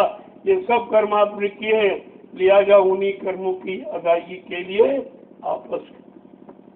और इतने करते ही चले जा रहे हो, बढ़ाते चले जा, क्योंकि 3 युगों में कोई आया नहीं संत महापुरुष जो आपको छुटकारा दिलाता या उससे अलग रखता, वो तो आए नहीं थे। और वो आए कलयुग में, तब तक वो 3 युगों में वो सब मजबूत फंस गए। उसने बड़ी व्यवस्था फंसाने की, एकदम मजबूत बना कि कोई नहीं निकल पाएगा, कोई इनकार ही नहीं करेगा, ऐसी व्यवस्था बना। अब उसकी 2 व्यवस्थाएं हैं, 2 विधाएं, जिसको दुविधा कहते हो। 2 विधाएं बनाई, एक पाप एक पुण्य। और उसी 2 विधाओं में हम आप फंस गए हो। अब मतलब यानी निकलना, अब कोई निकालने वाला मिल जाए तो निकल जाओगे, नहीं तो फंस जाओगे। जब उसने फंसाने के लिए बनाया तो तुम निकल कैसे? हाँ, कोई निकला हुआ मिल जाए तो वो तो निकाल, वो आपको धीरे से एहसास भी करा देगा, सब एहसास करा देगा और एहसास करके आपको दिखा देगा। लेकिन एहसास करके भी तुम समझ ही नहीं पा रहे हो इनका एहसास कराना कितना अलग है। अगर ये एहसास दुनिया में करते तो हम फंस जाते। वो तो बसा लेता, तो छोड़ता नहीं जाता, वो नहीं छोड़ता। तो इसीलिए तुम्हारे साथ तो सब कुछ किया जा रहा है, लेकिन आप किसी निर्णय को ले ही नहीं पा रहे हो कि कोई समझ तुम्हारे अंदर पैदा नहीं हो पा रही, करने के बावजूद भी नहीं हो रही। आगे क्या कह रहे हैं कि गुरु संग प्रीति करे नहीं पूरी, गुरु संग प्रीति करे नहीं पूरी, नाम न डोर गए, नाम न डोर गए, भजन कर मगन रहो मन में, भजन कर मगन रहो मन कहा फंसने का कारण है कि आपने जिससे प्रेम किया उन्होंने फंसा दिया, वो फंसाने वाला प्रेम था। कहा अगर गुरु के संग प्रेम करते तो निकालते, वो एहसास भी करा देते, निकालते। भाई और किसी शरीर में तो आप लग जाओ तो फंस जाओगे। अगर उनके साथ जुड़ गए तो तुम्हारा काम बन जाएगा। वो तो सब तरफ से काम बनाने के लिए आए और सब तरफ का एहसास करा के तुम्हें धीरज से निकालते, तुमको पता भी नहीं चलेगा कैसे निकलते। अगर और कहीं अभ्यास करते, जरा इनसे मिल ले, इनको देख ले, तो फंस, वहाँ निकलने का सामान नहीं है। वो फंसे हुए शरीर है सब, वो सब भोगों के शरीर है, और फट से इस पर हुआ तो भोग में आप फंस जाओ, निकल नहीं सकते। अगर उनसे निकलना होता तो इनको आने की क्या जरूरत, इनको दर्शन की क्या आवश्यकता। भाई दर्शन जो दिया जा रहा उससे तो नुकसान ही हो रहा था। इतने गंदे गली जीव आते, इनको कोई छुएगा, लेकिन वहाँ कोई परहेज नहीं। धोबी कभी गंदगी का परहेज नहीं करता, अगर गंदगी का परहेज करेगा तो कपड़ों की सफाई नहीं करता। ऐसे ये आत्मा के धोबी अगर ये परहेज करेंगे तुम्हारे बुरे और पाप कर्मों से, तो जीवात्मा को पाक साफ नहीं करता। उनके अंदर कोई भेदभाव नहीं। जो गंदगी को साफ करना जानता वो गंदगी से क्या डरेगा। गंदगी तो परमात्मा में यानी खत्म हो जाती छूटे। दरस परस मुखभंजन पाना, ये तरीका दर्शन से, स्पर्श से और प्रसादी से। और फिर प्रकार सुन वेद, विद्वानों ने कहा कि भाई वेदों का भी ये मत, क्योंकि वेद कहते हम तो ये काम कर रहे थे, हमको पढ़ के आप कुछ नहीं पाओगे। लेकिन कहा कि हम थक गए संतों के वचनों के आगे। 4 वेद, 6, 7, 18 पुराण, 19 उपनिषद और 36 ऋचाएं, ये सब थक गई। क्या कह रही कि कि वेद थके ब्रह्मा थके और थकी गए शेष महेश, और गीता का जहाँ गम नहीं वो सदगुरु का देश, उस अखंड और मतलब त्रिलोक से आती। तुमको यहाँ कौन फंसा सकता, उन्हें यहाँ कौन रोक सकता? ना कोई सामान, ना कोई मान, ना कोई अधिकार, वो इससे बहुत दूर खड़े और तुमको भी निकालना चाहते, लेकिन तुमको अगर ये दे दे तो फंस जाओगे तुम। इसलिए माध्यम वो आपको बनाएंगे, लेकिन करेंगे खुद, क्योंकि तुम करके फंस सकते, तुम्हारा निकलने का अभ्यास है नहीं, फंसने का आवाज है। अभी थोड़ा है तो फंसे हो, और ज्यादा मेरे दो फंसो, और ज्यादा आप फंस जाओ।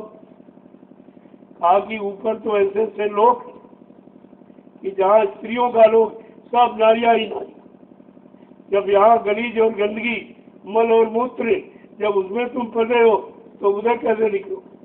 उधर तो निकला बहुत मुश्किल हो जाए। इसलिए अभ्यास करा के धीरे धीरे धीरे हर लोगों, हर मंडल की सैर करा के, अनुभव करा के आपको तुम्हारे घर पहुंचाएंगे, ताकि आप किसी लोक में दोबारा आने की कोशिश आने की कभी तुम हट न करो कि नहीं हम नीचे जाएंगे देख के आ जाएंगे। अरे तुम जाओगे तो देख के आ नहीं पाओगे, बस तुम्हारा आना बड़ा मुश्किल हो जाएगा। जैसे तुमको इधर से लगाव खत्म हुआ, उनके शरीर का स्पर्श खत्म हुआ तो फौरन तुम फंस जाओ। वो तो फंसाने वाले तैयार बैठे, कब आओ कब फंसा रहे, कब आओ कब फंसा। आगे क्या कह रहे कि तृष्णा अग्नि जले निश्वास,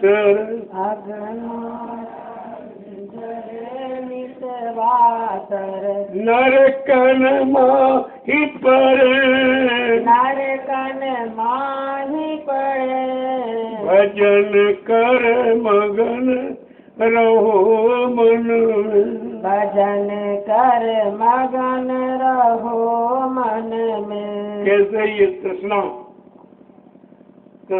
डाइन काय न खाया, को जग जाए न व्यापी माया। कहा ये तो डाइन तुम्हारे पीछे पड़ी, ये तुम्हारे अंदर विवेक बुद्धि में ज्ञान पैदा ही नहीं होने देगी, ये तुमको 5 साल निर्मल पवित्र नहीं बनने देगी। इसलिए जीव को हर क्षण पर घड़ी सदगुरु की आवश्यकता, क्योंकि उनके सामने कोई नहीं टिकता। काम करो लोम मोह छोड़ भगे मैदान, वो तो दिखाई नहीं देता, और कोई किसी लोक पे अटका नहीं सकता। सदगुरु का भय सबको, ईश्वर भी डरता, ब्रह्म भी डरता, पारब्रह्म भी डरता, महाकाल भी डरता, ये सब डरते। ऐसा मालिक है जिससे सब डरते, उसके आगे किसी की चलने वाली नहीं। लेकिन तुम अपने मालिक को पूर्ण मालिक मान लो, तब तो तुम्हारी तो आस्था अभी अधूरी है, तुम्हारा विश्वास भी अभी अधूरा, और तुम्हारी करनी भी अधूरी है, तो आप कैसे पाओगे? आगे क्या कह रहे हैं कि सत्संग संतन, देखिए कितना कह रहे कि संतन साथ विरोध बढ़ावे, संतन साथ विरोध बढ़ावे। इससे जहाँ से बनना, जिनसे बनना, जिनसे मिलना, उनसे विरोध करेंगे। ये भी काल का दाव, जिनसे विरोध रखो उनके पास जाएंगे नहीं तो कोई लाभ नहीं मिल पाएगा, किसी तरह का कोई शक्ति अगर नहीं मिल पाएगी। देखिए किसने तुमको कैसे कैसे फंसाया है, और अभी तुम्हारे पीछे काल माया ने कितने और लगा दिए कि किसी तरह ये निकलो। इतनी मजबूत कर्मों का जाल और फिर इतना मजबूत पहरा, वो ऐसे पहरेदार है तुम एक से भी नहीं लड़ सकते। पहला काम, दूसरा इसी में फंस जाओ, इसमें तो सारी सृष्टि फंसी पड़ी। काम ने सबको फंसा दिया, इतना उसका वेग है कि आप बर्दाश्त नहीं करते। वो बगैर सतगुरु की दया से ये काम कर लो, अहंकार का वेग कोई रोक नहीं सकता। बड़े बड़े ऋषि मुनियों को क्षण मात्र में दिखा दिया, इस काम ने क्षण में दिखा दिया, और बेचारे 7-7 हजार वर्ष तपस्या की और बेकार हो गए। ऐसा ये शत्रु है और उसी का सारा खेल, सारी सच्ची काम से बनी। अगर काम की पूर्ति कर दी जाए तो मोह आ जाओगे, फंस जाओगे।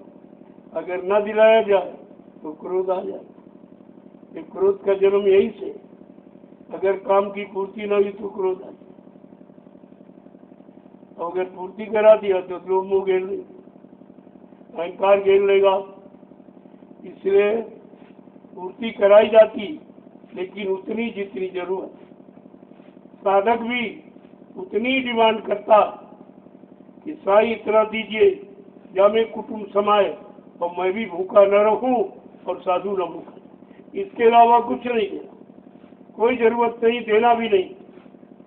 मन का स्वभाव तो मांगने का है, गिड़गिड़ाने का, रोने का, लेकिन तुम इस पर तरस मत खाना, देना नहीं, देना नहीं, फंस जाएंगे, निकल नहीं पाएंगे। आगे क्या कह रहे देखो कि सत्संग महिमा मूल न जाने, सत्संग महिमा मूल न जानी, भेड़ चाल में नीति बहे, भेड़ चाल में नीति चले। आओ जी बेचारे सत्संग की महिमा नहीं जानते, क्योंकि सत्संग यहाँ कभी रहा नहीं। यहाँ तो कथा वार्ता आपको सुनाई जाती, आज भी लोग उसी में फंसे, उसी में फंसे। जो समय निकल गया उस समय को दोहराने पढ़ने से सुनने से तुम्हारा क्या लाभ, और तुम उसमें से लाभ कुछ ले भी नहीं सकते। लाभ तो सब में कुछ न कुछ, लेकिन तुम्हारी इतनी पैनी बुद्धि नहीं है कि उसमें से कुछ निकाल लो अपने लाभ। तुम फंस सकते और सब फंस ही गए, उसमें से लाभ नहीं निकाला, लेकिन सब फंस गए। और उसी में बेचारे यानी मतलब फंसे पड़े, हम निकल ही नहीं पा रहे, क्योंकि सत्संग की महिमा को अपना मूल आधार, असली आधार नहीं माना। और भेड़ चाल, एक गिर गया, दूसरा गिर गया, दूसरा तीसरा, सब उसी में गिरते चले जाओ। आप कहीं जाओ, क्या स्थानों मंदिर मस्जिदों में देखो कितनी लंबी लाइन, भेड़ों जैसी। एक वहाँ गिरा, दूसरा गिरा, तीसरा पूछता कोई नहीं, अरे भाई तुम यहाँ क्यों गिरे हो, तुम यहाँ क्या क्यों झुक रहे हो, क्या झुकने से वो यानी तुमको मान रहा है, क्या तुम पर कोई श्रद्धा सेवा भाव रखता, या कोई आशीर्वाद तुमको मतलब वरदान कोई दे रहा, ये कोई पूछने वाला नहीं। एक झुक रहा, हाथ जोड़ के वो भी झुक रहा, तीसरा, सब यही करते और रोज करते। कहा भेड़ चाल में नित्य बने, ये भेड़ों जैसी स्थिति में रोज वही काम करते और रोज वहां जाते और रोज बुलाते, लेकिन कभी नहीं बोलता, ना बोलता है, ना मिलता है, न लेता नहीं देता, लेकिन फिर भी जुटे। कितनी बड़ी अज्ञानता, और कहते हम जानकारी। भाई तुम्हारी जानकारी किस काम की जो तुम्हें को नहीं निकाल पा रही, तुम्हें को सच्चाई से अवगत नहीं करा पा रही, तो ये मतलब यार कौन सी बुद्धि वाली।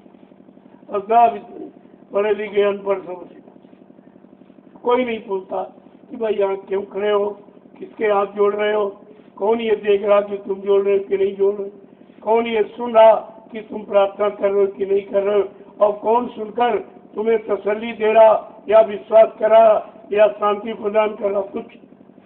लेकिन झूठे बड़े फिर भी इसको कह गए अंधानुकरण, यही अंधा।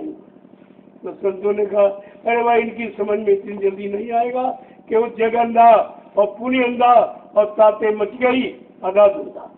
यहाँ तो अधा धुंध मची, कोई सुनने वाला समझने वाला नहीं। आगे क्या कह रहे हैं कि धन और मान भोग रस चाहे, धन और मान भोग रस चाहे, धन और मान भोग रस चाहे, धन और मान भोग रस चाहे। देखिए कैसे कैसे इच्छा तो धन की और भोगों की है, और उसकी चाट लग गई।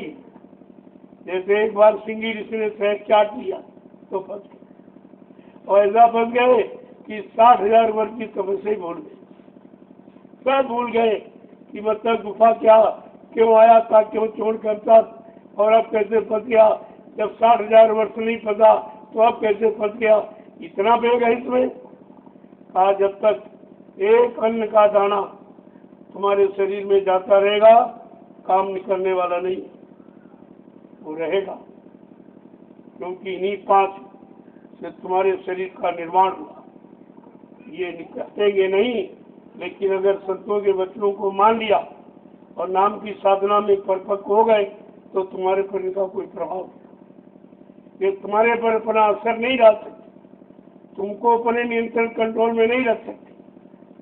तो असर तो जब नहीं होगा जब आप ये काम करो। आगे क्या कह रहे थे, एक वचन कितना मार्मिक है। कहते ये धन की इच्छा रखता है, मान सम्मान की, भोगों की इच्छा रखता, ये नहीं जानता कि इन्हीं में फंसा हूँ और मांग लूंगा तो और फंस जाऊंगा, फिर निकलूंगा। ये तो इच्छा ही नहीं अभी पैदा हो रही निकलनी। देखो किस तरीके से एक एक वचन को कैसे कि भागहीन, देखो कैसे कहते हो भागहीन, कि भागहीन मत तीन प्राणी, भागहीन मतहीन ये प्राणी, भागहीन नित तीन न प्राणी, भागहीन से दीन न प्राणी, नर देही बर्बाद करे, नर देही बर्बाद करे। ये भागहीन है जो इसको नहीं समझ पा रहे कि नाम क्या है, नाम का काम क्या है। इस नाम के आगे कोई काम कर ही नहीं सकता, नाम का इतना बड़ा प्रभाव, तो ऐसे नाम को तुम पकड़ लो, क्यों छोड़ते। कहते रसना राम नाम क्यों भूल, ऐ जिव्या तूने वक्त के नाम को क्यों भुला दिया। अगर नाम को भुला देगी तो मेरा कोई काम नहीं, नाम ही काम करेगा। जैसे अन्य युगों में जो नाम आया उसी युग में उन लोगों का काम हुआ। आज तो कलयुग है, आपको कलयुग का नाम मिला है, तो कलयुग के जीवों के नाम के लिए, काम के लिए ये देव गुरुदेव नाम जगाया गया। ये सब नाम अलग अलग, हर युग का नाम अलग। आपको अपने युग के नाम की तलाश करनी चाहिए, और तलाश करना जब मालूम नहीं तो खुद ही आपको बता दें। आपको बिना खोजे मिल गए, बिना तलाश किए नाम आपको दे दिया, और बिना तुम्हारी परीक्षा किए और आपको गोद में बैठा लिया, अपना बना लिया। ये सब कोई नहीं करेगा। गंदगी से सबको परहेज होती। अगर बच्चा अपने शरीर की हुई गंदगी में लिपटा पड़ा हो तो माँ भी गोदी नहीं लेती, वो भी परहेज करती है। जब तक पाक साफ नहला धोला नहीं लेगी गोद नहीं। लेकिन महापुरुष तुम्हारे पाप कर्मों की गंदगी को नहीं देखा, जो तुम छूने के लायक नहीं हो, तुमको छूते भी हैं, दया भी देते हैं, तुमको एहसास नहीं होने देते कि हम बहुत बड़े पापी कुकर्मी। कोई जानकारी ऐसा मतलब यानी भाव तुम्हारे अंदर पैदा नहीं होने देते, नहीं तुम्हारा मनोबल कमजोर होता, ऐसा नहीं होने देते। कहते नहीं तुम बहुत अच्छे हो, बड़े मतलब भगवान हो और बड़े हैं, यानी तुम सब कुछ पा जाओगे, तुम्हारे जैसा कोई सृष्टि में भगवान नहीं। कितनी तारीफ आप, अगर गंदगी खोल दी जाए तो कोई पास नहीं बैठेगा तुम्हें। कर्मों की इतनी गंदगी कोई पास नहीं बैठेगा, वो तो कोई नहीं परहेज करते। उनके आप परहेज करते। जो गंदगी उठाने आया, गंदगी से निकालने आया, अगर वो गंदगी का परहेज करेगा तो कभी नहीं निकाल पाए। जीवों को कभी संभाल कर ही नहीं सकता। फिर वो आगे क्या कह रहे हैं, एक ही चीज को कैसे कि साध गुरु का कहा न माने, साध गुरु का कहा न माने, साध गुरु का कहा न माने, साध गुरु का कहा न माने, मन मत अपनी ठान ठने, मन मत अपनी ठान ठने। कहते न साध का न गुरु का, किसी का कहना नहीं। साध कौन है? जिसने तन मन वचन इंद्रियों को साथ दिया, जो शाकाहारी सदाचारी ब्रह्मचारी, उसको साध कहते हैं। उसने अपने मन को साधा, अपनी इंद्रियों को साधा, पका, अभी वो साध है, और साध ही एक दिन साधक बनता है। जब इन पर कंट्रोल नियंत्रण हो जाएगा और अपने घर की तरफ मुखातिर हो जाएगा और वो आने जाने लगेगा, उसको साधक कहते हैं। ये दोनों चीजें आगे क्या कह रहे हैं समझा के, कि एक एक बात को किस तरह से कि अपनी मनमानी करते हैं और साध गुरु का कहना नहीं मानते, क्योंकि साध और गुरु किसी की पहचान उनको नहीं, वो तो शरीर की पहचान आपको, वही पहचान आप उन पर लागू करते, लेकिन उनका शरीर जो तुम्हारा वो नहीं है, वो शरीर है बिल्कुल शांत, तुमको भी शांत कर देगा, तुम्हारे अंदर भी भाव विचारों को रोक देगा और धीरे धीरे धीरे धीरे निकाल देगा। पहले तो रोकेगा, फिर धीरे धीरे एक एक करके निकाल देगा। एक बार की तो ऐसा हो नहीं सकता, क्योंकि अनंत जन्मों का पूरा कचरा थोड़ा बहुत नहीं है, पहाड़ों की तरह जमा। आगे क्या कह रहे हैं कि जब आप उनकी बात सुनोगे, कहते खर कुकर समय उनको जानो,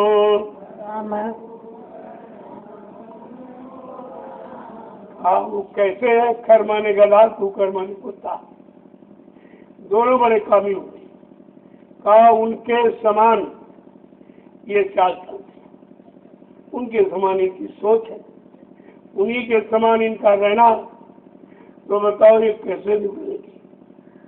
और बिरथा उधर भरे, केवल पेट भरने के लिए दौड़े घूमे, इधर उधर इधर उधर।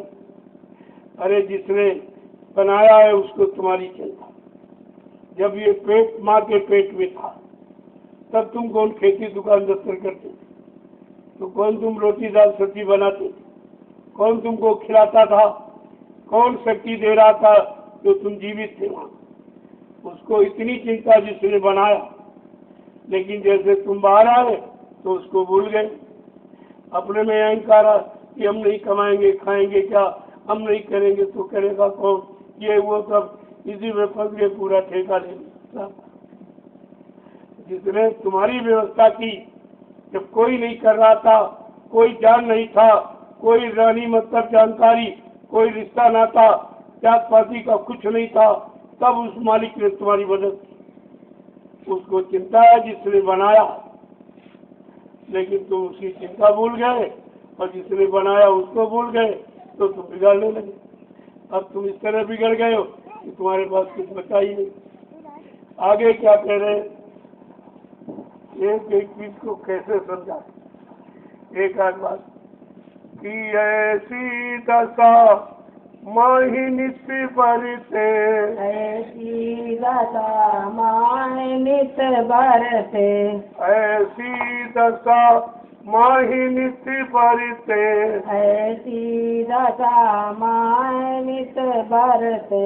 हम क्यों फिर समझाए फिरे, हम फिर क्यों समझाए ऐसी दशा में ये सब मारे मारे फिर रहे, हम इनको कैसे समझाएं? ये समझने को तैयार नहीं, परेशान है, रो रहे, चिल्ला रहे। कहा जाए तुम्हारी सब परेशानी दूर हो जाए तो मानने के लिए तैयार, विश्वास ही नहीं उनको कि हमारा काम यहाँ से होगा। आगे क्या कहें,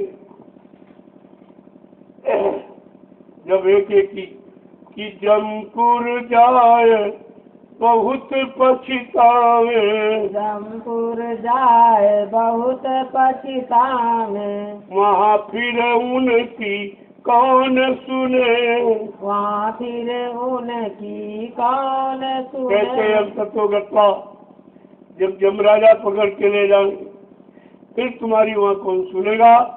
क्योंकि जिनको तुमने अपना बनाया वो कोई वहाँ जाएगा नहीं, वो साथ तुम्हारे नहीं जाएगा, ना तुम्हारी कोई मदद करेगा। उस समय आपको अपने गुरु की याद आ जाए, वो वहीं पर खड़े मिलेंगे। अगर तुमने नाम की कमाई की है, कुछ मतलब हुक्म आदेश माना है, तो वो तुम्हारे उस कर्म की का मतलब यानी वही खोल के दिखाएंगे धर्मराज को, देखो इसने मेरे आदेश पर ये नाम की कमाई की है, ये आदेश माना, सेवा किया, सत्संग किया, कुछ थोड़ा बहुत सुमरन ध्यान भजन भी किया। लिहाजा वहीं पर गुरु जो काल यानी धर्मराज कर्मों की वही लिए खड़े, गुरु छीन कर वही को फा देते। वह तब पता चलता कि गुरु हमारी क्या मदद करे। वो मदद का स्थान है जहाँ तुम्हारी कोई मदद नहीं करे, वहाँ तो सजा पाने का समय।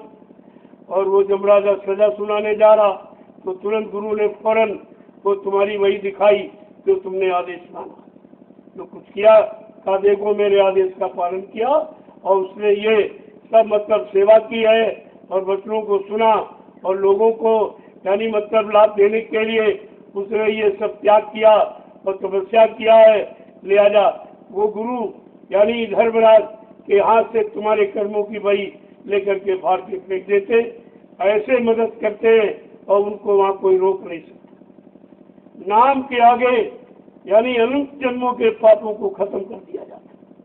वो नाम ऐसी चिंगारी है, ऐसी अग्नि है। आगे क्या कह रहे हैं, एक एक चीज को कैसे समझा रहे, लेकिन जीव बेचारा मानता नहीं है, न सुनता है, न समझता है, न करता है।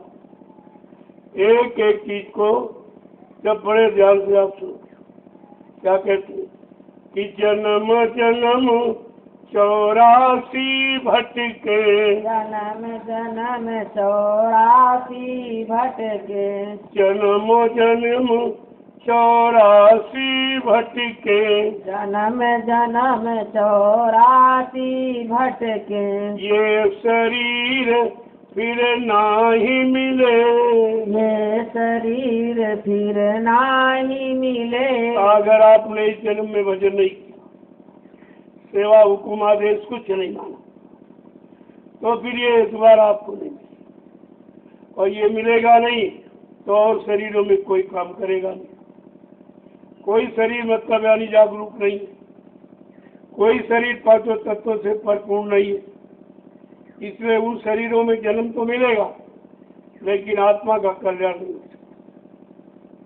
आगे क्या कह रहे हैं, एक एक चीज को देखो कि मतलब यानी जन्म जन्म 84 भटके, कि जितने भी जन्म मिलेंगे भटक, कि दुर्लभ देह मिली अब की, दुर्लभ दुर्लभ देह मिली अब की, दुर्लभ देह मिली है अब की, ऐसे ऐसी करो जैसे तेरी बने, ऐसी करो जैसे तेरी बने, भला ऐसा करो जो तुम्हारी बन जाए। ये दुर्लभ है, ये बार बार नहीं मिलेगी। बहुत जन्मों के बाद आप करोड़ों जन्मों की तपस्या, करोड़ों जन्मों के पुण्य, करोड़ों जन्मों की सेवाएं जब जीव की एकत्र हुई, उनका उदय होने का वक्त आया, तब ये मालिक ने एक बार आपको अवसर दिया कि जाओ तुम्हारे कर्म यानी पुण्य कर्मों का फल ये मानो मनुष्य मंदिर आपको दिया जा रहा, किसी संत महात्मा की तलाश करके अपने घर का रास्ता पूछ लेना, अपने घर चली जाओ, फिर यहाँ कभी बताना।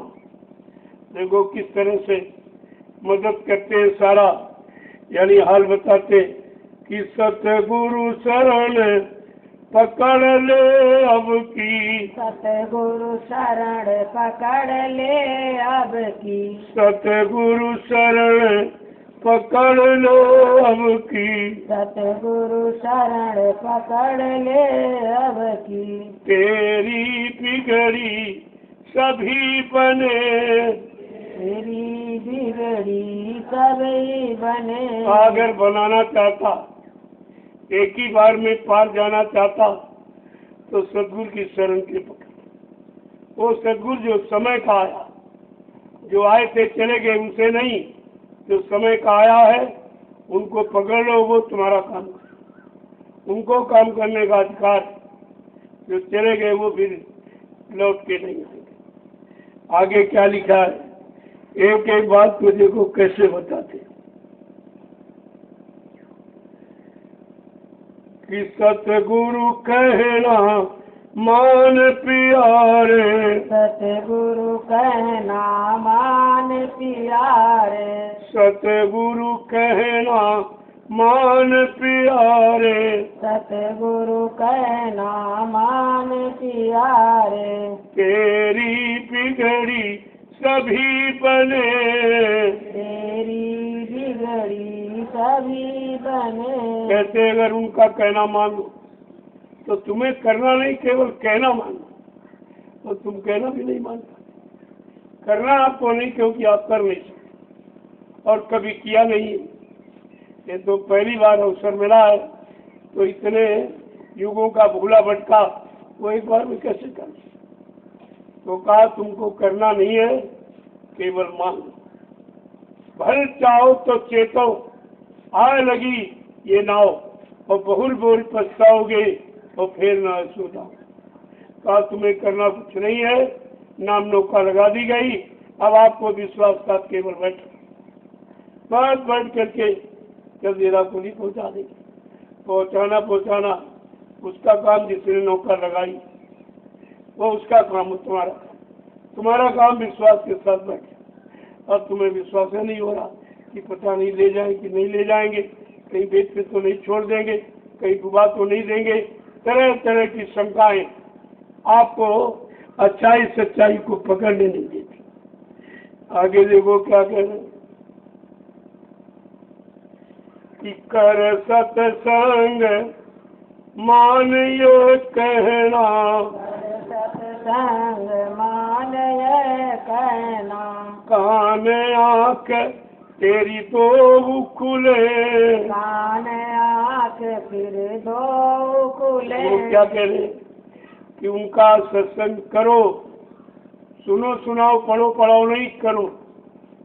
जब सत्संग करोगे तो तुम्हारी आंख का दोनों खुले। ये सत्संग करने से, सुनने सुनाने पढ़ने पढ़ाने से नहीं होगा।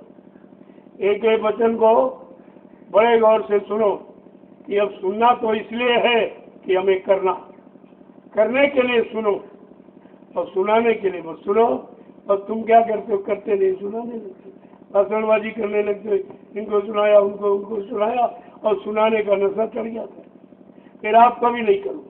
सुनाने वाला कभी कर ही नहीं सकता, लिखने वाला कभी कर ही नहीं सकता, क्योंकि तुम्हारे अंदर नशा कथनी का और कतरानी पढ़नी का और सुनी का चढ़ गया। अब वो करने की तरफ आपको जाने नहीं दे रहा। आगे क्या कह रहे हैं, एक एक चीज को कैसे, मतलब यानी कि देखे घट में ज्योति उजाला, देखे घट में ज्योति उजाला, देखे घट में ज्योति उजाला, देखे घट में ज्योति उजाला, सुने गगन में अजब धुने, सुने गगन में अजब धुने। आज गुरु का कहना, उनके आदेश हुक्म का पालन और नाम की कमाई और परमार्थी सेवा में लगन, जब ये सब काम आप करने लगोगे तो तुमको सब सुनाई दिखाई देने। वो करने का ही फल तो, अरे जब करोगे तभी तो मिलेगा और तभी देखोगे। तुम बाहर में करनी नहीं सुधार पाते तो अंदर की कैसे। अभी तो बाहर से आपको अंदर ले जाना, तो पहले बाहर में पाक साफ पवित्र हो जाओ, तभी तो अंदर में प्रवेश करोगे। और अंदर में पहुंचे नहीं, घट में देखा उजाला। अंदर में क्या है, कला ज्योति का प्रकाश। अंधकार है यानी नहीं है, प्रकाश है। तुम्हारा फसाओ वो अलगाव में बदल जाएगा, तुम्हारा अंधेरा उजाले में बदल जाएगा, तुम्हारी अज्ञानता ज्ञान में परिवर्तित हो जाएगी। ये सब काम आप करोगे। आगे देखो क्या कह रहे।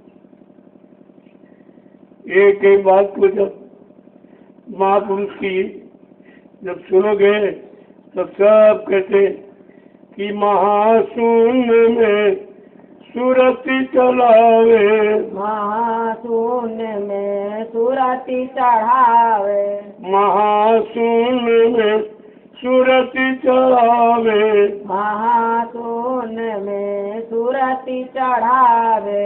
तब सतगुरु तेरे संग चले, तब सतगुरु तेरे संग चले।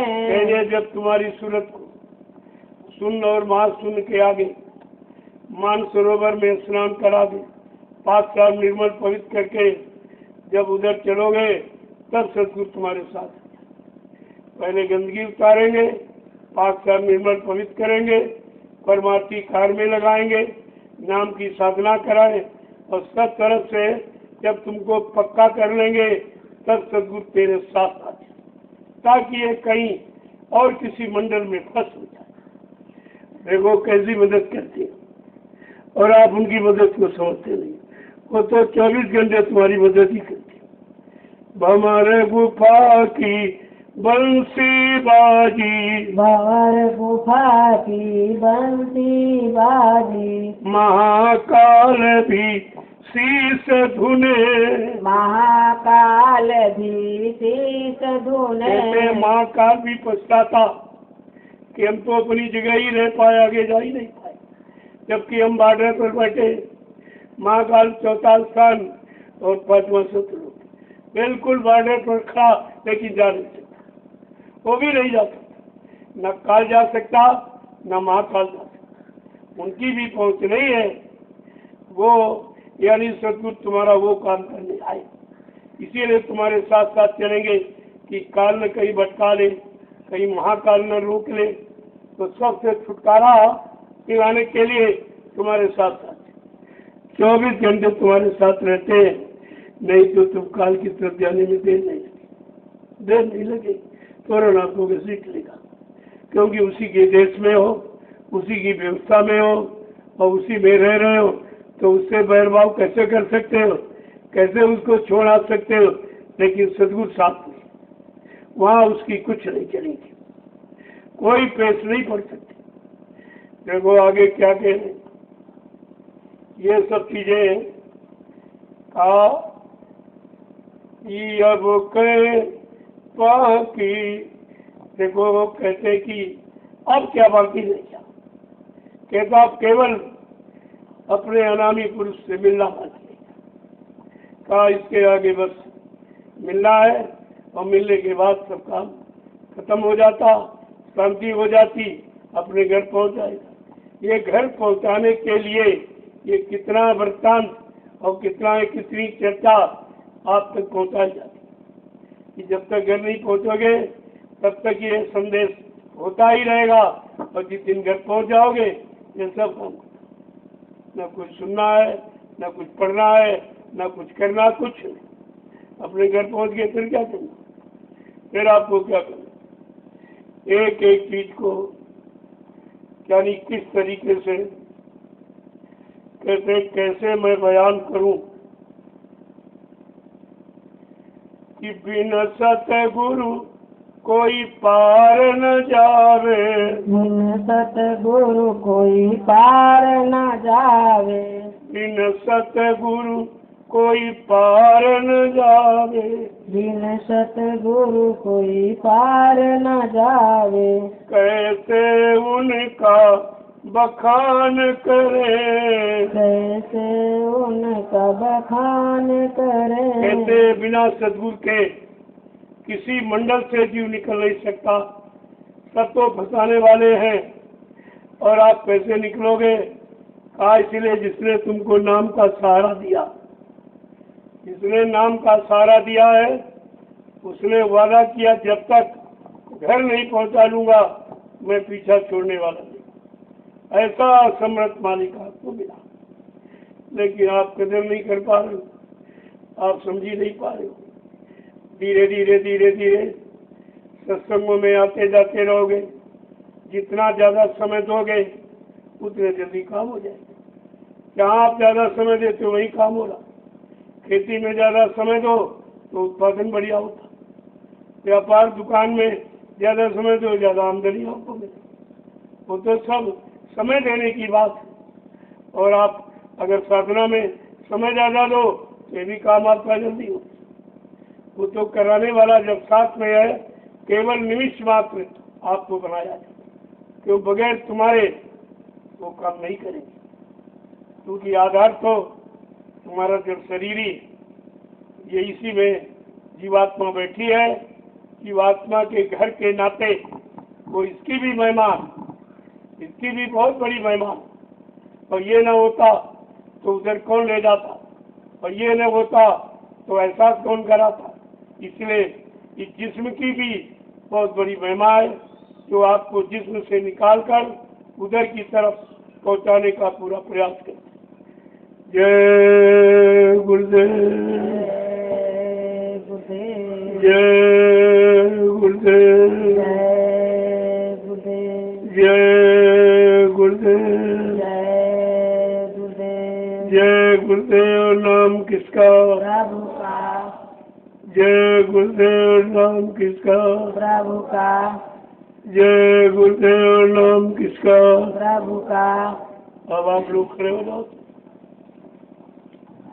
बहुत देर से आप बैठो।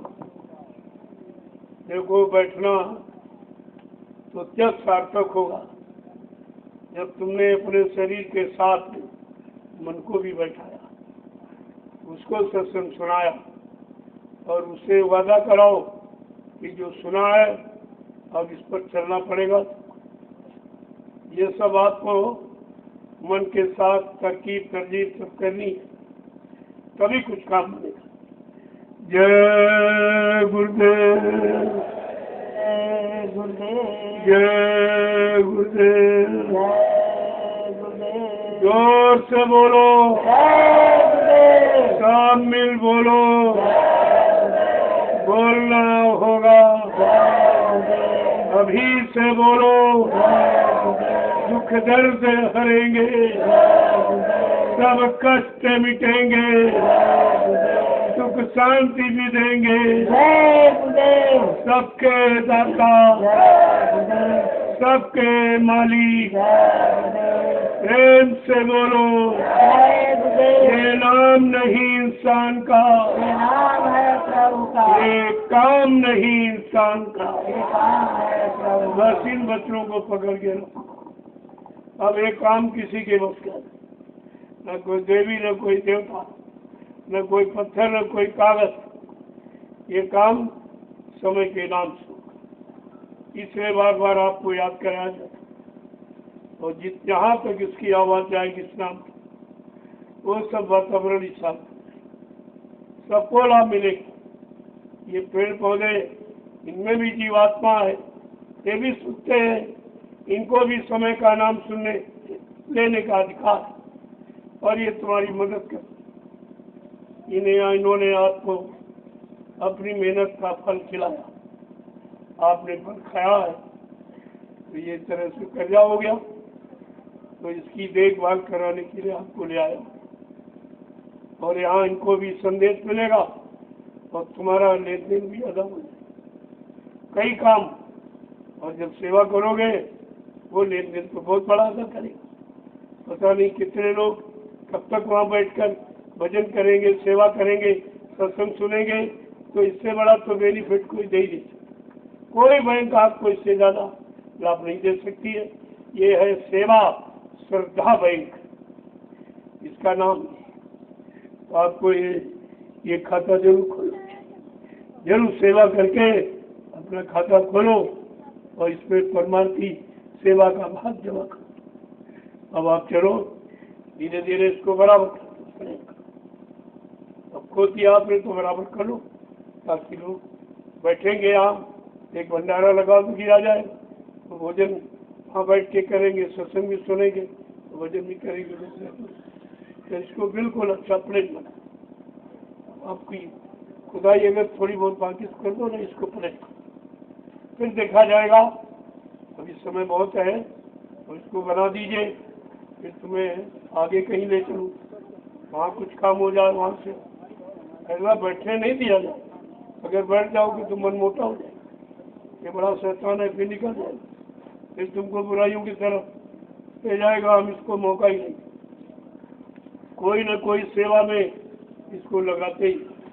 महापुरुषों ने तो यहाँ तक कहा, इस शैतान को फुर्सत मत दो, जब कोई काम ना हो तो अपने कपड़े फाड़ के सिया कर और कुछ न कुछ किया कर, यानी बिल्कुल फुर्सत नहीं किया, क्योंकि ये बंदर है, फट से डाल से उठ डाल, एक जगह रहता नहीं है, एक मकान में, मकान को भी बनाता नहीं, मकान में बंदर रहता है। ऐसे ये मन बंदर है, वो बंदर बहुत कामी होता है, साल में 2 बार संतान पैदा, ऐसा ही है। और बंदर तुम्हारा पूर्वज, जब पूर्वज तुम्हारे ऐसे तो तुम कैसे बच पाओ? तुम्हें तो बचाने के लिए कोई न कोई नया रास्ता तो बनाना ही पड़ेगा। ये नए रास्ते का चयन किया जा रहा, और जिसमें आपकी गाड़ी कमाई शरीर की और धन की और विचारों की सब लग गई। ये मौका है, लगा लो, नहीं समय निकल जाए, ऐसा ही पड़ा रहेगा, पैसा लेके आप जा नहीं सकते। अगर लगा लो ये तुम्हारे साथ चला जाए। ये धन 2 कामों को मिलता, अपनी परिवार की व्यवस्था और धर्मार्थ। तीसरे काम के लिए नहीं, 2 काम, तो आप दोनों काम तुम्हारे अधूरे परिवार में लगाया तो परिवार को शांति नहीं दे पाए, काम नहीं दे पाए, लाभ नहीं दे पाए, तो चलो परमार्थ में लगाकर परमार्थी लाभ मिलेगा और फिर परिवार को भी लाभ, क्योंकि ये लाभ सबके लिए होता है। जय गुरुदेव। अब आप लोग चलो वहीं पर नीम के नीचे, अभी नाश्ता आ जाएगा, उसको करके पड़ा, बिल्कुल एकदम नहीं पड़ा। तो ये उठाओ कूड़ा के चला एक जगह जमा, ये सूख जाएगा, अभी 8-10 दिन है, तो इस तुम्हारे भंडारे में जलाने का। देखो तुम्हारी मेहनत बेकार नहीं, एक एक तिनका काम है, ऐसा मत सोचो। एक एक तिनके की मेहनत तुम्हारी खराब नहीं की जाएगी, वो भंडारे में लग जाएगा, इससे रोटी बनेगी और बैठ के जो खाएंगे और खा के साधना करेंगे, ये सब लाभ ही लाभ तो तुम्हारे यहाँ। लेकिन लेना सीखो, तुम लेते नहीं, इधर उधर की बातों में समय खराब कर दीजिए। जय गुरुदेव। देखो 15 अगस्त स्वतंत्रता दिवस, यहाँ की तो स्वतंत्रता खत्म है ही नहीं। बुरे काम, बुरे खान पान, बुरे कर्मों की स्वतंत्रता तो है, लेकिन अच्छे काम, इसलिए अच्छाई परिवार समाज इंसानों के दिल दिमाग से चली गई, और आपको दोनों तरफ का संदेश, राष्ट्र के हित में संदेश और धर्म के दोनों तरफ का संदेश होगा। तो मैंने 5 दिन रखे, 5 दिनों में आप सेवा भी कर लोगे, जो प्रेमी आएंगे उनको भी कोई न कोई सेवा मिल जाएगी, क्योंकि सेवा के तो तरीके बहुत यहाँ, कोई सेवा नहीं कि यहाँ खोदो वहाँ डालो, वहाँ की डालो, ये भी कराएगी। सेवा में कोई शंका अगर पैदा न हुई तो सेवा का लाभ। तुम यहाँ शंका पैदा करते, यहाँ के खुदवा रहे, यहाँ के डोलवा रहे, तुम्हें क्या मालूम कि खोदने में कितने कर्म कटे और मिट्टी उठाने में कितने कटे और मिट्टी डालने में भी कितने कटे, फिर वहाँ से लोग उठाएंगे प्रेमी, वहाँ डालेंगे, उनके कट जाएंगे। यहाँ केवल कर्म काटने की कला है, और यही तुमको जाने में अड़चन लगाती। जब तुम कर्म कर जा नहीं अदा होगा, आप जा नहीं सकते। तो उसकी अदायगी के लिए ये सरल तरीका है भूमि सेवा, और जो परमार्थी भूमि सेवा, जो परमार्थ श्रमदान सेवा आप करते हुए भी, ये सब इसीलिए कराया जा रहा कि सबसे बड़ा कर्जा जमीन का, क्योंकि हम आप इसी पर पैदा हुए, इसी पर रह रहे हो और अच्छे बुरे सभी काम करते हो, तो कितनी बार आपके कितना कर्जा आप लाद रहे हो, और उसका कर्जा कोई अदा नहीं कर सकता। भूमि का कर्जा कोई नहीं, लेकिन यहाँ भूमि का कर्जा भी अदा कराया जा रहा कि भूमि तुम्हारी गाड़ी कमाई से खरीदी जा रही, और उसी भूमि पर तुमको तन की सेवा मिल रही, परमार्थी सेवा मिल रही, और जो तुम सेवा करके बनाओगे व्यवस्था, आगे आने वाले भविष्य में तो करोड़ों लोग इसका लाभ उठाएंगे, ये लाभ आपको मिलेगा। तो किसी तरीके से लाभ आपको मिल जाए, यहाँ वही व्यवस्था बनाई जाती है। अपनी बुद्धि हम मत दौड़ाओ, न फेल हो जाओ। शंका आ गई तो सब काम बिगाड़ देंगे, और इसमें शंका स्वाभाविक है, क्योंकि ये काम किसी ने किया नहीं और आपने देखा भी नहीं और आपने किया भी नहीं है, तो शंका तो आ सकती है। लेकिन जो करा रहा है उसको तो मालूम है कि आपको लाभ कैसे दिया जाए, आप तक लाभ कैसे पहुंचाया जाए। तपस्या आप कर नहीं सकते हो, संयम आप कर नहीं सकते हो, त्याग आप कर नहीं सकते हो, लेकिन ये सबसे बड़ी कलयुग की तपस्या है कि धूप में बरसात में आप जो ये परमार्थी श्रमदान सेवा कर रहे हो, इसमें कितने लाखों लोगों का परमार्थ छिपा हुआ है। जय गुरुदेव। अब आप लोग के लिए वहाँ पर उधर किनारे झंडा गाड़, उधर जो गेट अपना है उसके सामने जो आपने साफ किया उसको थोड़ा साफ कर दो, वही निकाल झंडा, ताकि वो भी काम लोगों का इस जमीन से कितना काम कराया जाए।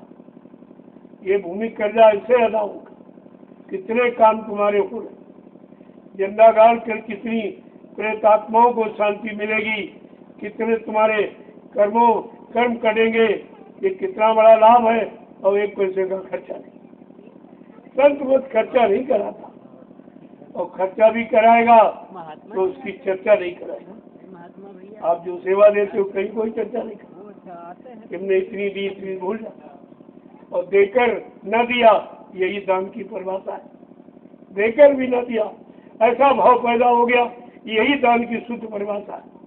देकर भी नहीं दिया, अपने कर्म को काटने के लिए आदेश पालन किया। जय गुरुदेव। अब आपके लिए पहले वहाँ नाश्ता ले लो, आ गया होगा या आ जाएगा, और उसको बैठ के बराबर थोड़े से बांस के पट्टी डंडे ले लो, उससे बराबर करने में सुविधा हो गई, तुम्हारे हाथ में कांटे वाटे नहीं लगेंगे और बढ़िया बराबर हो जाएगी और ठोक दो। क्योंकि अभी ये जमीन धसेगी, जब तुम उसमें है तो सेवा तो सबको मिलनी चाहिए।